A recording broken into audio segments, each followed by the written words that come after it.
与此同时，樊玉的大本营近些日子的江北发展颇为迅速，江北四地因被一条大江所阻，原本不变的贸易，因为樊玉高铁的打通，这些日子变得极其活络。而在希望岛上，陈凡在沙滩上打造了一个临时营地。陈凡坐在城墙上，有些疲惫地靠在椅子上，远眺天边，思绪渐渐飘远。他和魏魏今天修了一天的海底隧道，但距离雷雨海域还是有很长一段距离。要想打通前往新大陆的海底隧道，估摸还得2个月的时间。天色渐黑，但永夜还未彻底降临。他能依稀看见远处那宛如天堑的雷雨海域，看不见尽头，近乎将整个世界隔绝了一般。据王麻子所说，雷雨海域里的鬼物极多，漂浮在海面上，而且并不是出现在黑夜里。少爷，瘸猴望向远处的雷雨海域，有些迟疑道。你说这个雷雨海域会不会将整个永夜大陆都包裹了进去？有这可能。陈凡轻点了下头，实际上可能性并不小。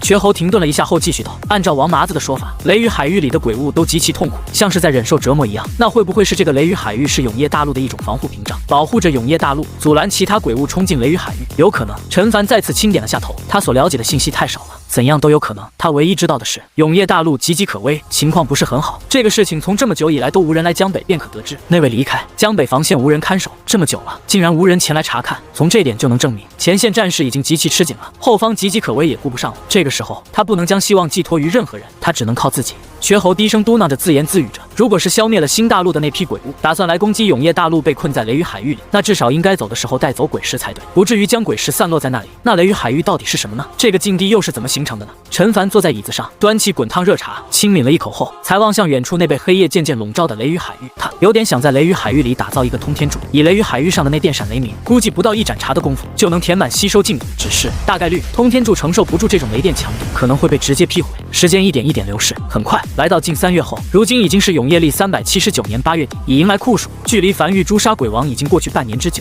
马上就要迎来新一轮雨季了。海底隧道的进度比他们想象慢得多。海底，魏魏有些气喘吁吁的在海底深处的岩石里不断挖掘，陈凡面色沉重的紧随身后，布置着铜管，挖掘速度比以前慢了无数倍。此地地质极其坚硬，哪怕以魏魏的手段挖的也极慢，况且如今他们的位置正处于雷雨海域的海底正下方，他们正在从海底以一个偷渡的方式尝试绕过这片无论对人类还是对鬼物都属于绝对禁地的地方。停！陈凡突然低喝一声，魏魏也瞬间停下前爪。只见前方那块被挖出来的岩壁后方，墙壁上浮现着无数个散发着微弱光芒的白色线条，那是阵法纹路。这一路上他们已经遇到很多个了，解决办法就是绕开。魏魏熟练的调转方向，尽可能的绕开这个阵法。在雷雨海域的海底最深处的地底岩石里，藏着无数个阵法。这些阵法并不大，远远没有鬼王突破的血祭大阵规模大，但数量极多，几乎每挖掘一段距离就能遇见一个。他询问过魏魏，魏魏说可以破，但需要消耗不少时间。于是他选择了绕道而行，不是为了节省时间，而是连魏魏都难以拍碎的大阵，肯定不是什么低级阵法，说不定就雷雨海域真的是保护永夜大陆的。他破坏了这个阵法，雷雨海域失效，大量被囚禁的鬼物涌进永夜大陆，他的江北防线尚未打造完成，他承担不起这个后果。无论这个阵法是什么效果，暂时不要去破坏为好。继续，陈凡眼睛里布满红血丝，声音沙哑的紧盯手里的鬼皮地图，继续下令。这几个月为了赶进度，他几乎没怎么睡觉。就在这时，魏魏突然一个趔趄，有点没收助力，重重撞在隧道前段。先是一愣，但很快有些兴奋的转身望向陈凡的低吼了一声：干得漂亮，魏魏！陈凡笑了起来，前方的岩石终于没有那么硬了，这也意味着他们已经离开了雷雨海域，正式来到了新大陆的海域。他望向手里的鬼皮地图上的一个巨大白点，那个白点便是新大陆。他们到了，他们成功穿过了雷雨海域这个境地。出发！他咧嘴笑着望向鬼皮地图，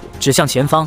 直挖新大陆，越过其他海岛登陆。王麻子他们也没有亲自踏上这个新大陆，只是通过数个海岛上的情况推测出这个新大陆可能已经被途径，具体是什么情况，王麻子也不知晓。他是第一个踏上这个新大陆的人类，或者说，在这个新大陆灭亡后，第一个踏上这个新大陆的人类。终于，又耗时1月，隧道突然以一个90度垂直的仰角不断上升，从隧道变成了深井。随着魏魏快速挖掘，轰！当土层碎裂，久违阳光洒下来的那一刻，陈凡才从地底钻出来。钻出来后，第一时间尚未来得及观察周围情况，几乎眨眼间，瞬间布下一个鬼火，以及一座长宽各10米的城墙瞬间拔地而起。城墙的等级已经来到夸张的6级，樊域内目前都没有一堵城墙是清一色6级的。这种级别的城墙，鬼王来了，全力攻击也只是在挠痒痒。4堵拔地而起的30米城墙，几乎瞬间挡住了他的视线。虽然造价并不低，但他完全没有一丝心疼，甚至再次站在营地中心，望向城墙四周，快速在城墙上方打造了总共20座满级式神炮塔。在做完这一切后，他才屏住呼吸，耐心聆听着。城墙外只有飒飒风声，除此之外显得极其安静。低头望向营地地内这块被他圈出来的区域，满是鬼谷和散落的鬼石，无人捡取。一段时间后，确定没有其他动静后，他才带着魏魏登上城墙，站在城墙上。陈凡双手扶着躲墙，俯瞰着远处，身子渐渐僵在原地，眼里满是震撼。良久后才呢喃着：“这得死多少人啊！”他所处的位置是新大陆的边缘，海滩位置没有沙砾，由奇形怪状的礁石所组成的海滩，看不见大陆的尽头。此处登陆的位置是一览无余的荒原，地形很像江北荒原的地形。一眼望去，满地的鬼谷和鬼石散落在地面，时不时随风翻滚。那些原本是鬼物尸体，只不过随着时间流逝，变成了鬼谷。偶尔荒原上一处沙砾被吹起，还能露出藏在下面的鬼谷。可想而知，不仅仅地表，地底可能埋藏着更多鬼谷和鬼石。除此之外，他视线停留在荒原上那数条蔓延不见尽头的防线上，一眼望去，足足7条，每条防线相距不到100米，近乎贴在一起。当然，此时这些防线上的城墙早已彻底倒塌，只能从今日的废墟推断往日的辉煌。他的视线停留在数百具极大的鬼谷，他身下的这座城墙是6级城墙，30米高，已极其雄伟。但那些巨大的鬼谷，哪怕已经死去，尸体倒塌在地面上，高度也足足有10数米高，可想而知，正常状态下足足有数十米高。这种高度的鬼物率领一众鬼物发起攻击，先不说威力如何，光是心理震慑层面就抢先一步。陈凡面色复杂地站在城墙上，俯瞰着眼前这一幕。他曾亲眼见过上古江北防线的最后绝唱，那是从不灭天师留下的预简里所看到的，那是他见过最惨烈的战争，也是见过规模最大的鬼潮，比他在雨季里经历过的鬼潮规模要更大。但在那片战场中，他并未见到如此巨大的鬼物，可想而知，这里曾经经历过的战斗要比上古江北防线更加残酷。陈凡带着魏魏走出城墙，前往最近的一道防线，踩过一根根鬼谷，站在城墙废墟。城墙极宽，从废墟可以看出来，这城墙足足有30米宽，30米宽。他身后的6级城墙是10米宽，城墙上已能跑马车。他不知道30米宽的城墙是几级城墙，但他想肯定比6级城墙等级要高，可能是8级城墙，又或是9级城墙。他低头望向脚下碎裂的残骸，那是一门炮塔的残骸。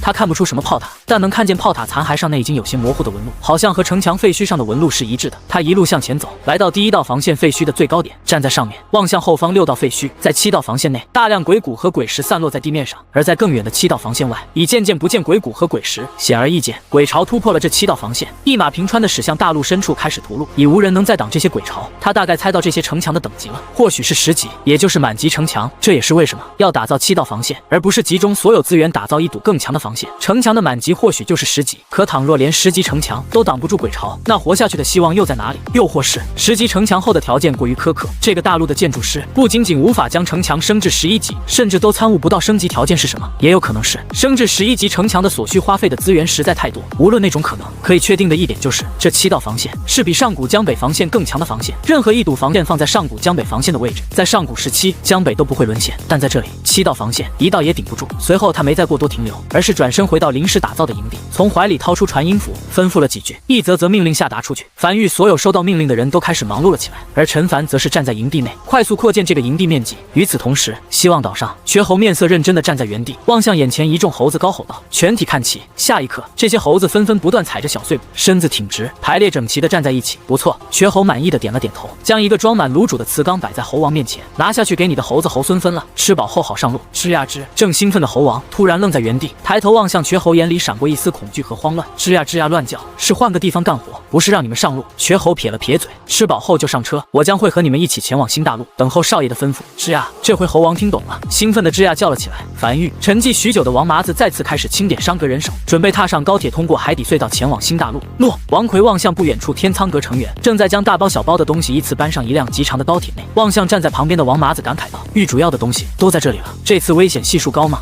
王麻子眉头一挑，笑了起来。玉主没和你说这次行动的具体内容？没说。王奎摇了摇头，只让我好准备好对应的东西，让你一起带走。那没事了。王麻子咧嘴笑了起来，是好事儿，危险程度也有，但不算特别高吧？干我们这一行的，遇到点危险都很正常，死了算命不好，只要活着回来就是大功。行了，走了，等我下次回来。别！王奎打断了王麻子，别说这话，你一说这话，我就感觉你离死不远了。行，走了。王麻子也没墨迹，摆了摆手，走了。很快，一众商阁成员登上高铁，带着塞满几节车厢的资源驶出樊玉，并一路驶向港口。在检查放行后，才以近乎垂直角度驶入深井，并在海底深处的海底隧道内，以极快的速度朝新大陆疾驰而去。他们头顶上是数亿吨的海水，身下是世纪规模工程——樊玉海底隧道。今日正式发车，当一辆辆高铁返程之日，便是江北防线建成之日。掠夺是最快获取资源的手段，而比掠夺更快的是，继承一个被覆灭大陆的所有资源，全部用来建设属于樊玉自己的防线。新大陆海滩边，那座被陈凡命名为新大陆1号据点的城池，此时正在夜色中散发着淡黄色的光芒。此时夜幕降临，永夜降临了这座被屠尽的新大陆，无穷无尽的黑暗笼罩了整个大陆，只有这座城池散发着如鸡蛋壳般的坚韧黄色光芒。光芒。陈凡站在城墙上，眼睛眯起望向城墙外，他在等有没有鬼物袭来。他不确定这座大陆永夜降临后有没有鬼物，但至少直至现在没有一个鬼物袭来，甚至他都没听见黑夜里有鬼物的动静。目前看来，这座大陆可能真的没有鬼物了。一座处于寂静中的无人大陆，城池内数百只猴子正在安安静静的快速捡取城内上的鬼尸和鬼骨，并整整齐齐地堆积在一旁，准备等商阁成员抵达后，再将这些东西放在高铁上运回去。凡遇商阁成员已经全部休息了，只有那些猴子还在不知疲惫的忙碌。大半天的功夫，已经将城池内地表上的鬼骨和鬼尸全部挖掘起来了，已经将2辆高铁装满运回繁域了。陈凡走到安置在新大陆1号据点的仓库内，取出商阁带来的亚骨和海苔，走到一旁那座1级载具工坊面前，准备升级。他得为商阁找一个能在大陆行驶速度较快的交通工具，看看载具工坊升级后能不能有。如果实在没有的话，就只能依靠骷髅马了，就是探索进度会慢不少。在多次升级后，面前突然弹出一则面板：载具工坊升至4级，请选择升级方向。1. 略微降低载具制造时间。2. 略微降低载具制造费用。3. 略微降低载具耗能，新增可打造载具。高跷可在陆地单人驾驶，在通过一些复杂地形时有不错的效果。打造所需100枚鬼石，这是他打造的第2个载具工坊。高跷，一个听起来没什么用的载具，只有在极其特殊的时刻，或者是极其特殊的地形条件下才能用到。没过多停留，随便选了第1个升级方向后，载具工坊继续升级，消耗1万枚鬼石，升至5级，出现了可打造载具巨龟，消耗2万枚鬼石和1块亚骨，升至6级，出现了可打造载具海船，消耗5万枚鬼石和1块海苔，升至7级，出现了新增可打造载具潜海船，可在不超过1000米的海底行驶，自带鬼火和简易炮塔，船体拥有相当于2级城墙的防御强度，打造所需1万枚鬼石。陈凡眼睛微微眯起，载具工坊升至7级后，多出了潜海船，这个相当于是潜水艇了，可在海底行驶。自此丰富了繁育的载具类型，也大幅增加了探索范围。1000米深，这是一个靠人力几乎无法抵达的位置，说不定能在海底找到很多天才地宝。不算深海，像江北临海的深度都没有1000米深，只不过暂时没用。他现在需要的是一个在陆地上速度超过骷髅马的交通工具。他望向升级条件，升至8级，所需10万枚鬼石和2株海苔。陈凡嘴角微微抽了抽，他好不容易攒了11株海苔，本来以为能用很长时间，结果升至8级需要2株，虽然有些肉疼，但也没犹豫，他将海苔攒下来，就是用在这种关键时刻继续升级。很快，面前弹出一则面板，新增可打造载具非洲，周长70米。宽20米，自带鬼火并可自定义炮塔，且舟体拥有相当于3级城墙的防御强度，打造所需10万枚鬼石。陈凡愣在原地，半晌后才咧嘴笑了起来。就是这个，这就是他想要的载具，为商阁探索准备的完美载具。下一刻，在消耗了10万枚鬼石后，无需其他任何材料，载具工坊轰隆隆地运作了一炷香。载具工坊的大门敞开，无数木板从大门内飞出，并快速组装成一座巨大的非洲，悬浮在低空中。这是他打造耗时最久的载具，这还是他升级方向全部选择减少打造时间的缘故，不然会耗时更久，但值得。陈凡望向面前的这艘非洲，从洲头至洲尾足足70米的长度，一眼望去极其霸气，比海船都要更大。上洲的方式只有一个，就是绳梯。甲板距离地面还是有一定高度的，他又不会飞，只能走绳梯。走上甲板后，他巡视着船舱内各个区间，眼里满是满意。做完这一切后，他带着王麻子一众人来到旁边那艘非洲面前，简单介绍了一番后，陈凡转身朝木屋走去。不行了，他真得好好睡一觉，这几个月真的快给他累疯了。陈凡已经离去了，当瞠目结舌的王麻子一帮子人反应过来时，已不见陈凡人影。但随后，在王麻子咧嘴笑着挥臂高吼上洲时，一众商阁成员也兴奋地顺着绳梯爬上非洲。很快，非洲缓缓升空，在空中调转了方向，俨然一个庞然巨物，以极快的速度朝不断越过一道又一道废弃的防线，朝新大陆尽头驶去。然而在飞行了一段时间之后，王麻子突然愣在原地，望向远处地面上那一条废弃的防线，突然有些激动地急促道：“把非洲降下去，去那里看看，有非洲就是好啊！视野开阔，这么快就又发现一块新的古战场了。”很快，非洲缓缓落在这片古战场中心地带，这里只有一条防线，一眼望去，无数沦为废墟的建筑和满地的鬼石和鬼骨。王麻子低头踹了几脚距离他最近的白骨，没有一丝血肉，也不是被风干的，像是被秃鹫之类的生物啃噬的。目前他几乎没见过其他生物，感觉好像不仅仅人类被灭绝，其他生物也被灭绝的差不多了。王麻子低头将此地标记在手里的鬼皮地图上后，没有继续停留，非洲直直升空，再次踏上探索之旅。他们负责探索，开采这个工作会由其他人来完成。不得不说，有非洲后方便多了。新大陆1号据点，陈凡正站在载具工坊门口，打造巨龟和海船。将打造数量输入进去后，他便走到临海位置，站在海边，远眺海面上那数百个较为密集的海岛，密密麻麻，就像是一块被打成稀碎的完整大陆。每座海岛上都有不少鬼石和被摧毁的防御工事。下一刻，在消耗了1000枚鬼石后，繁育第2座港口建设在了新大陆。接下来，这数百个海岛也在开采计划中。做完这一切后，他再次回到据点城内。就在这时，高铁出口突然传来嗡嗡声，一辆高铁缓缓停靠在了出口处。少秋和齐月两人走下高铁，身后还带着大量身穿繁育编外人员服饰的繁育成员。狱主少秋左右扫了一眼，视线在那群忙碌的猴子上上古怪停了一眼后，才找到站在原地的陈凡，急忙大步走上前，面色认真道：“接到命令后，我和齐越带人连夜启程赶来，共带来了1268名繁育边外人员，他们都是第一批招收的边外人员，还算可信，都是筛选过的，基本不会出什么问题。”陈凡拄着翡翠手杖，站在原地望向一行人，随后向少秋轻声道：“待会儿你和齐越还有魏伟将在巨工坊生产出来的海船搬至巨龟后背上，然后运到港口。做完此事后，少秋你跟我一起回去，齐越你负责管理这批人，让他们开采那数百座海岛上的所有鬼石、鬼谷等天材地宝。”明白。齐越如往常一样高冷的轻点了下头。时间缓缓流逝，新大陆的工作差不多已经走上正轨了，他得回去了。陈凡驻足看了一会儿后，才转身走下城墙，朝高铁站走去。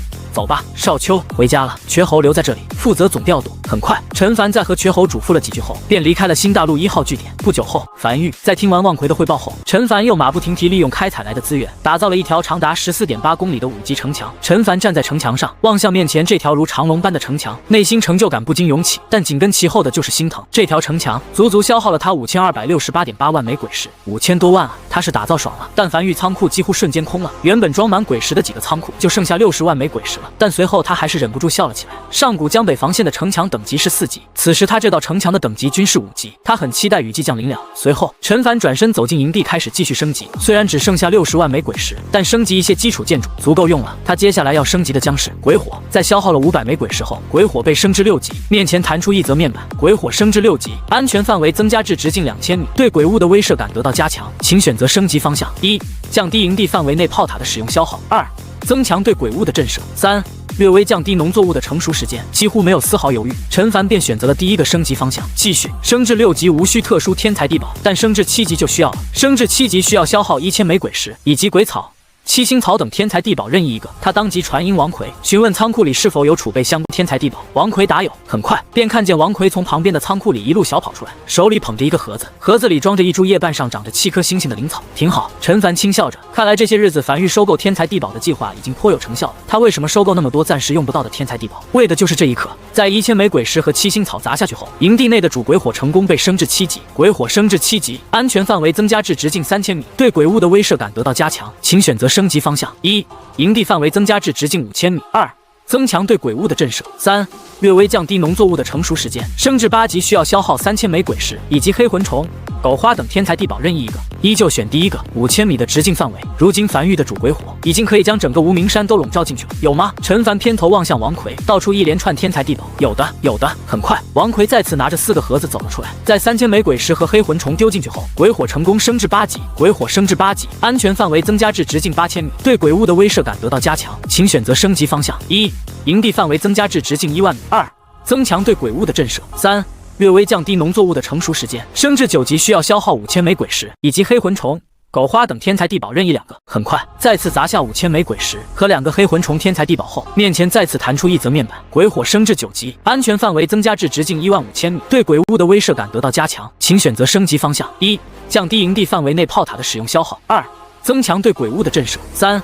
略微降低农作物的成熟时间，升至10级需要消耗1万枚鬼石以及海苔、山苔等天材地宝任意一个。他选择了第一个升级方向，营地范围已经来到了直径1.5万米，这已经比江北城都要大了。原先的鸡蛋壳变成一个巨大的鸡蛋壳了。望向升级方向，他撇了撇嘴，仓库拿个海苔给我，都用了这么多天材地宝，也不差这么一个海苔了。顺便看看鬼火的满级效果是什么。很快，当海苔和1万枚鬼石投进去后，这座繁育主鬼火被升至10级，且面前弹出一则面板：鬼火已升至10级，已升至满级，无法再次提升。获取满级效果君临天下。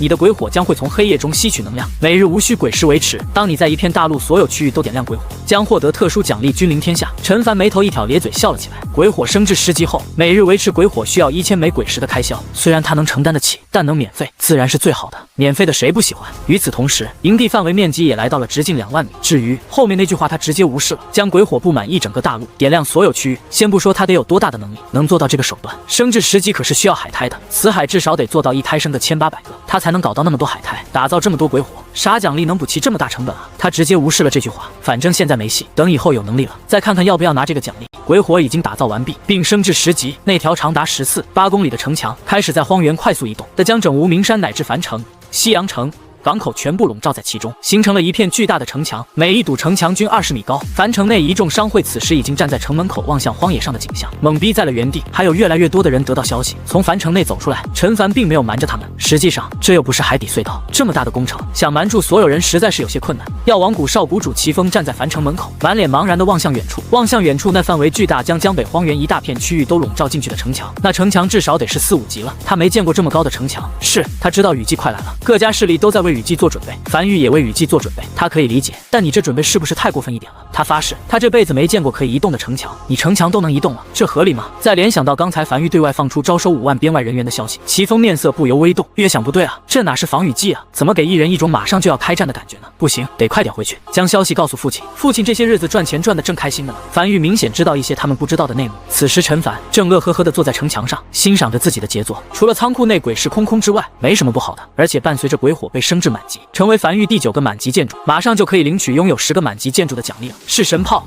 农田、地次、运灵阁、生活工坊、噬魂雕塑、吊篮、桥梁、鬼火，还有哪个建筑可以升至满级呢？他低头思索着。就在这时，周末兴冲冲的一路小跑至城墙上，有些期待地望向陈凡。狱主，我于昨日成功突破至5王了，也是10成淬体的。我有庆功宴吗？陈凡沉默在原地，嘴角抽了抽，良久后才无奈道：有的，今晚我给你开个小型庆功宴，咱们几人聚一聚，吃顿饭。5王，10成淬体的5王，多稀罕的词啊！这要是以前确实值得开个庆功宴，但现在樊玉高速发展，5王虽然稀有，但对樊玉即将面临的大战，可以说基本上起不到什么效果。但他也不好打击周末的积极性，这家伙刚好他也好久没正儿八经吃过一顿饭了，这段时间风餐露宿的，那真不是人过的日子。行，周末虽然有些遗憾不是王麻子那种大型庆功宴，但还是满意的咧嘴笑了起来。与此同时，药王谷谷主眉头紧皱，坐在茶室内，他不断翻阅着这些日子关于樊玉的蛛丝马迹消息，实在是想不到樊玉要这5万人到底去要干嘛。樊玉编外成员每月的月钱可是都有20枚鬼石，这5万人每月的月钱就是100万枚鬼石，疯了！这么多月钱，你干哪行才能回本啊？父亲，一旁的药王谷少主齐峰突然有些迟疑道：有没有可能樊玉在无名山附近发现了鬼矿，用围墙围起来后招人准备挖矿？药王谷谷主微微一愣，随后才释然地松了口气，倒还真有这个可能。樊玉好福气，能用5万人开采的鬼矿，规模肯定不小，说不定能产出1000万枚鬼石。这样子的话，这5万人用1个月等雨季过后再逐出樊玉，确实能回本，那就没事了。吓我一跳，我还以为江北突然变成永业前线了呢。只要不是开战，什么都好说。仅只是过去一夜，外界关于樊玉的信息就发酵出了数个版本，有要南下攻打关西平原的，有挖鬼矿的，还有用人命献祭，就像血祭大阵一样布阵用的。毕竟江北陈家就有这先例，江北陈家的老家主可是曾在江北城布下了一座大阵的。若非陈凡处理得当，江北城所有百姓就都被献祭了。议论纷纷，不久后夜已深，不少人都已经入睡，但樊玉内却极其热闹，一辆辆高铁不断在港口往返。第一批被纳入的樊玉编外人员已经踏上高铁，驶进海底隧道，驶向新大陆的方向。时间飞逝，10几日过去，距离雨季仅有数日。狱主城墙上，陈凡站在樊玉20米高的城墙上，俯瞰着城墙内自己这些日子打下来的一片基业，听着耳边王奎的汇报。后勤阁、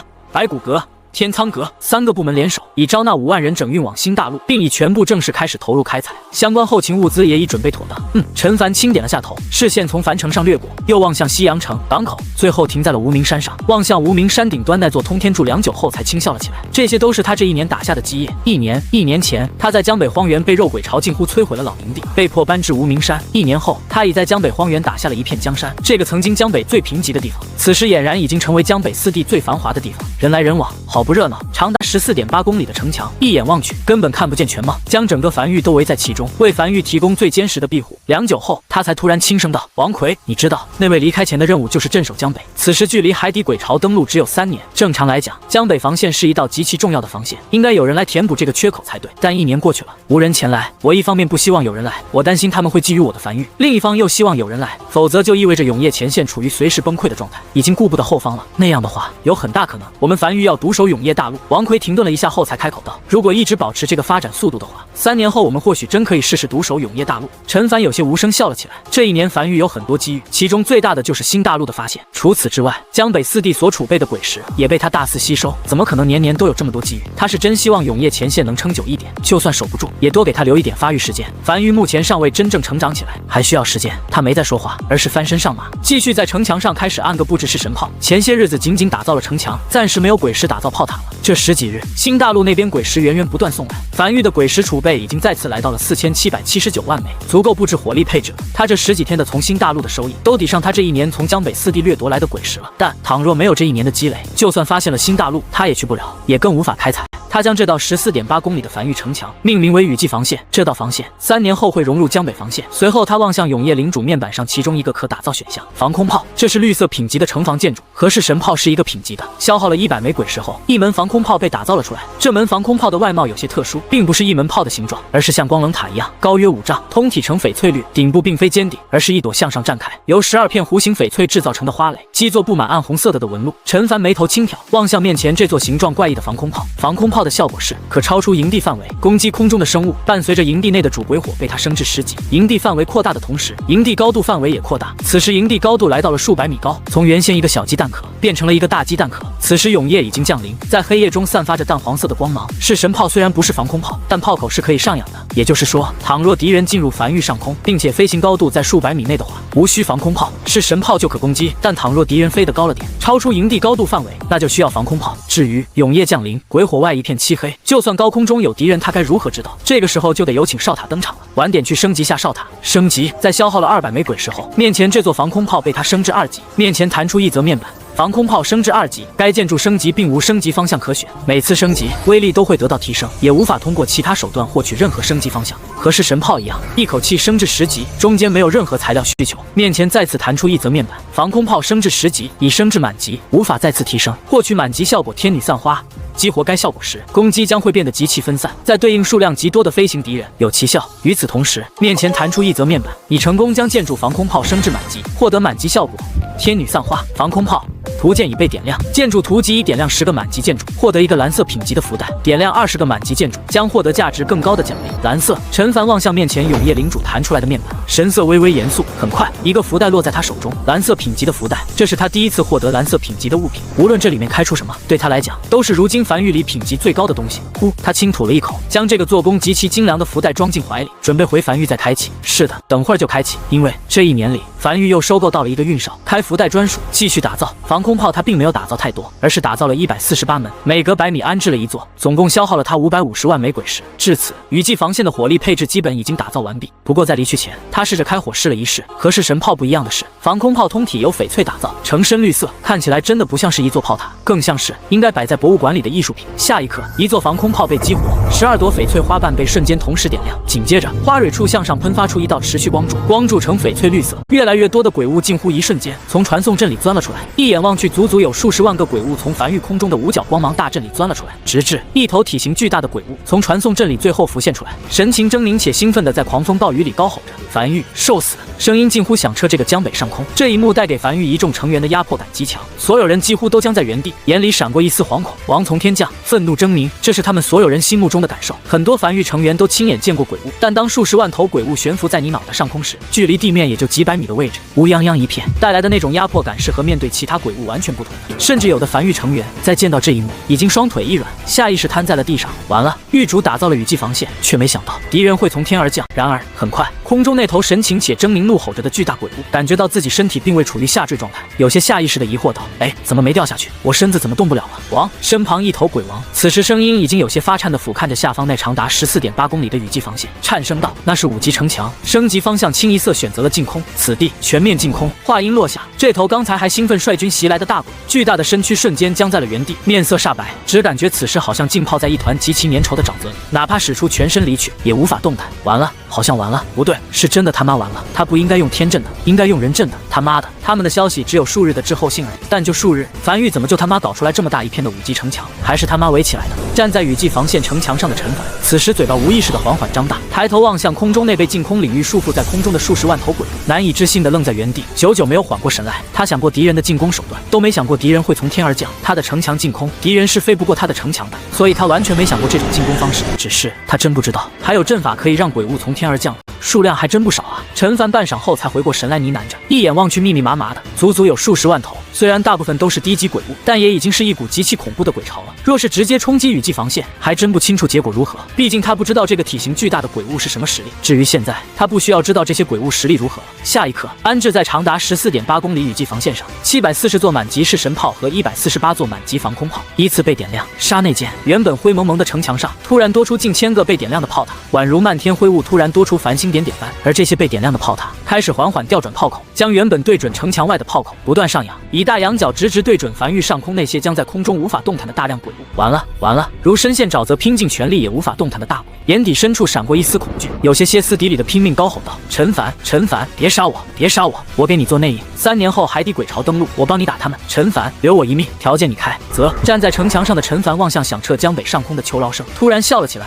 会求饶的鬼物有点意思，还是第一次见。留一命，他可以养一头异兽，但可从没想过养一头鬼物。740座满级式神炮，148座满级防空炮开始缓缓冲能。下一刻，无数光柱划破夜空，雨季来了。不过这次下的是血雨，让这漫天血雨洒遍江北，让梵域目血腥生。一枚炮弹从是神炮炮管如离弦之箭般射向悬浮在空中的鬼巢，那是由猩红能量聚成的炮弹，一眼望去，摄人心魄。轰！无声的爆炸在空中响起，没有声音，但仿佛又震耳欲聋般，炸开的猩红炮弹将自身所携带的威力全都释放出去。瞬间，周围鬼物便化作粉碎，只有猩红血雨从空中洒下。但紧接着溢出的能量如血液藤蔓般以极快的速度朝周围鬼物笼罩而去，几乎瞬间便清空一片鬼巢。这是神炮的天道赐福效果，溢出伤害会朝周围蔓延而去。而这仅仅只是一发740座满级式神炮齐齐发射，而加在其中的148座满级防空炮如烟花般在空中炸开的翡翠光柱，给这份由鲜血和灰雾组成的主旋律加了一份格外的色彩。雨季降临，大鬼率军如期袭来，所有梵域成员此时都怔怔地僵在原地，抬头望向头顶这一幕，久久未回过神。他们看见了人生最大的一个场面，数十万头鬼物如待宰羔羊般悬浮在空中，根本无法动弹，被迫遭受着火炮洗礼。鬼物数量在不断快速减少。我不服！皮糙肉厚又躲在人群里的大鬼，此时还有半条命，但看起来也已重伤濒死，满眼不甘地怒吼着：“人类误我！什么狮子搏兔，上用全力！狗屁！狗屁！全是狗屁！如果他坐镇后方指挥，如果他不身先士卒，如果没有那么多如果了。但凡有任何一个如果，他都有东山再起的机会。可惜他没有。下一刻，数十道猩红炮弹直直朝他冲来。大鬼此时也放弃了挣扎，看向那数十颗猩红炮弹，又低头俯瞰远处站在城墙上的陈凡，声音中满是怨毒，如癫狂般放声大笑了起来：“你也会死的！当鬼潮真正袭来那一刻，会在黄泉路上恭候你的到来。”声音戛然而止，数十发猩红炮弹将他彻底笼罩进去，整个身躯庞大威风一时，手下拥有足足4头鬼王手下的大鬼就这样化作血雨和漫天雨雾融为一起，雨还在下，如灰雾的暴雨笼罩了整个江北，很快便将地面上的血液全都洗刷干净。战争结束了。陈凡从年初知道雨季可能会有大鬼袭来后，就一直为此做准备，做了足足1年的准备，就为了抵御大鬼的入侵。但世事难料，他也没想到这个大鬼会率军从天而降。陈凡站在城墙上，全程目睹了这场令人心神向往的血雨，很美，极具美感。狮子搏兔，上有权力，人类误我。站在城墙上的陈凡重复了一遍大鬼临死前说的话，也没撑伞，就站在城墙上，任凭漫天暴雨敲打在自己身上，笑了起来。人类还有一句话叫杀鸡焉用牛刀，也有姜还是老的辣，你学明白了吗？随便拽个词就拿来用。随后，陈凡才望向灵魂深处的永夜领主面板，在雨季来临前，他获得了一个蓝色品级的建筑转生塔，效果很简单，但凡是用领地范围内的建筑所杀死的敌人，将会彻底死亡，没有一丝复活的可能性。大鬼临死前说我们会再见的，他本以为或许对方有复活的手段，然而转生塔面板上清楚地浮现着一行字：以扼杀意外因素0，说明这个大鬼压根就没有复活的手段，单纯是在放狠话，我们会再见的。陈凡不由轻笑着重复了一遍这句话，他突然很好奇，自己如果临死前放狠话会放一句什么狠话，至少他觉得这句狠话有点不够狠。梵域再次忙碌了起来，一众梵域成员在各自队长的指挥下，开始迎着倾盆大雨清理着战场。就在这时，脚下城墙突然传来一道微弱的撞击声，陈凡身子前倾探出脑袋，才发现在城墙根部有一个猴头鬼正在卖力地敲击着城墙，只是城墙连一丝粉屑都未脱落。陈凡默默地望向这一幕，他1年前在老营地见过，只不过当他是比较狼狈，而现在望向这熟悉的一幕，他突然有些怀念1年前的雨季。渐渐的，越来越多的鬼物从永夜里走向灰雾，又从灰雾冲出城墙下，将整个江北防线渐渐围了起来。老朋友挺多啊！陈凡站在城墙上，默默地俯瞰着下方这一幕。是神炮并没有启动，这一发炮弹价格可不便宜，就这些零零散散的鬼物，打一发下去包亏本的。突然，陈凡眉头轻挑，望向从灰雾里走出来的数十个手持白色灯笼的鬼物，这他也熟悉，吊丧鬼很厉害。如果最后不是杀死了吊丧鬼头目，让所有吊丧鬼都随之身亡，他都会死，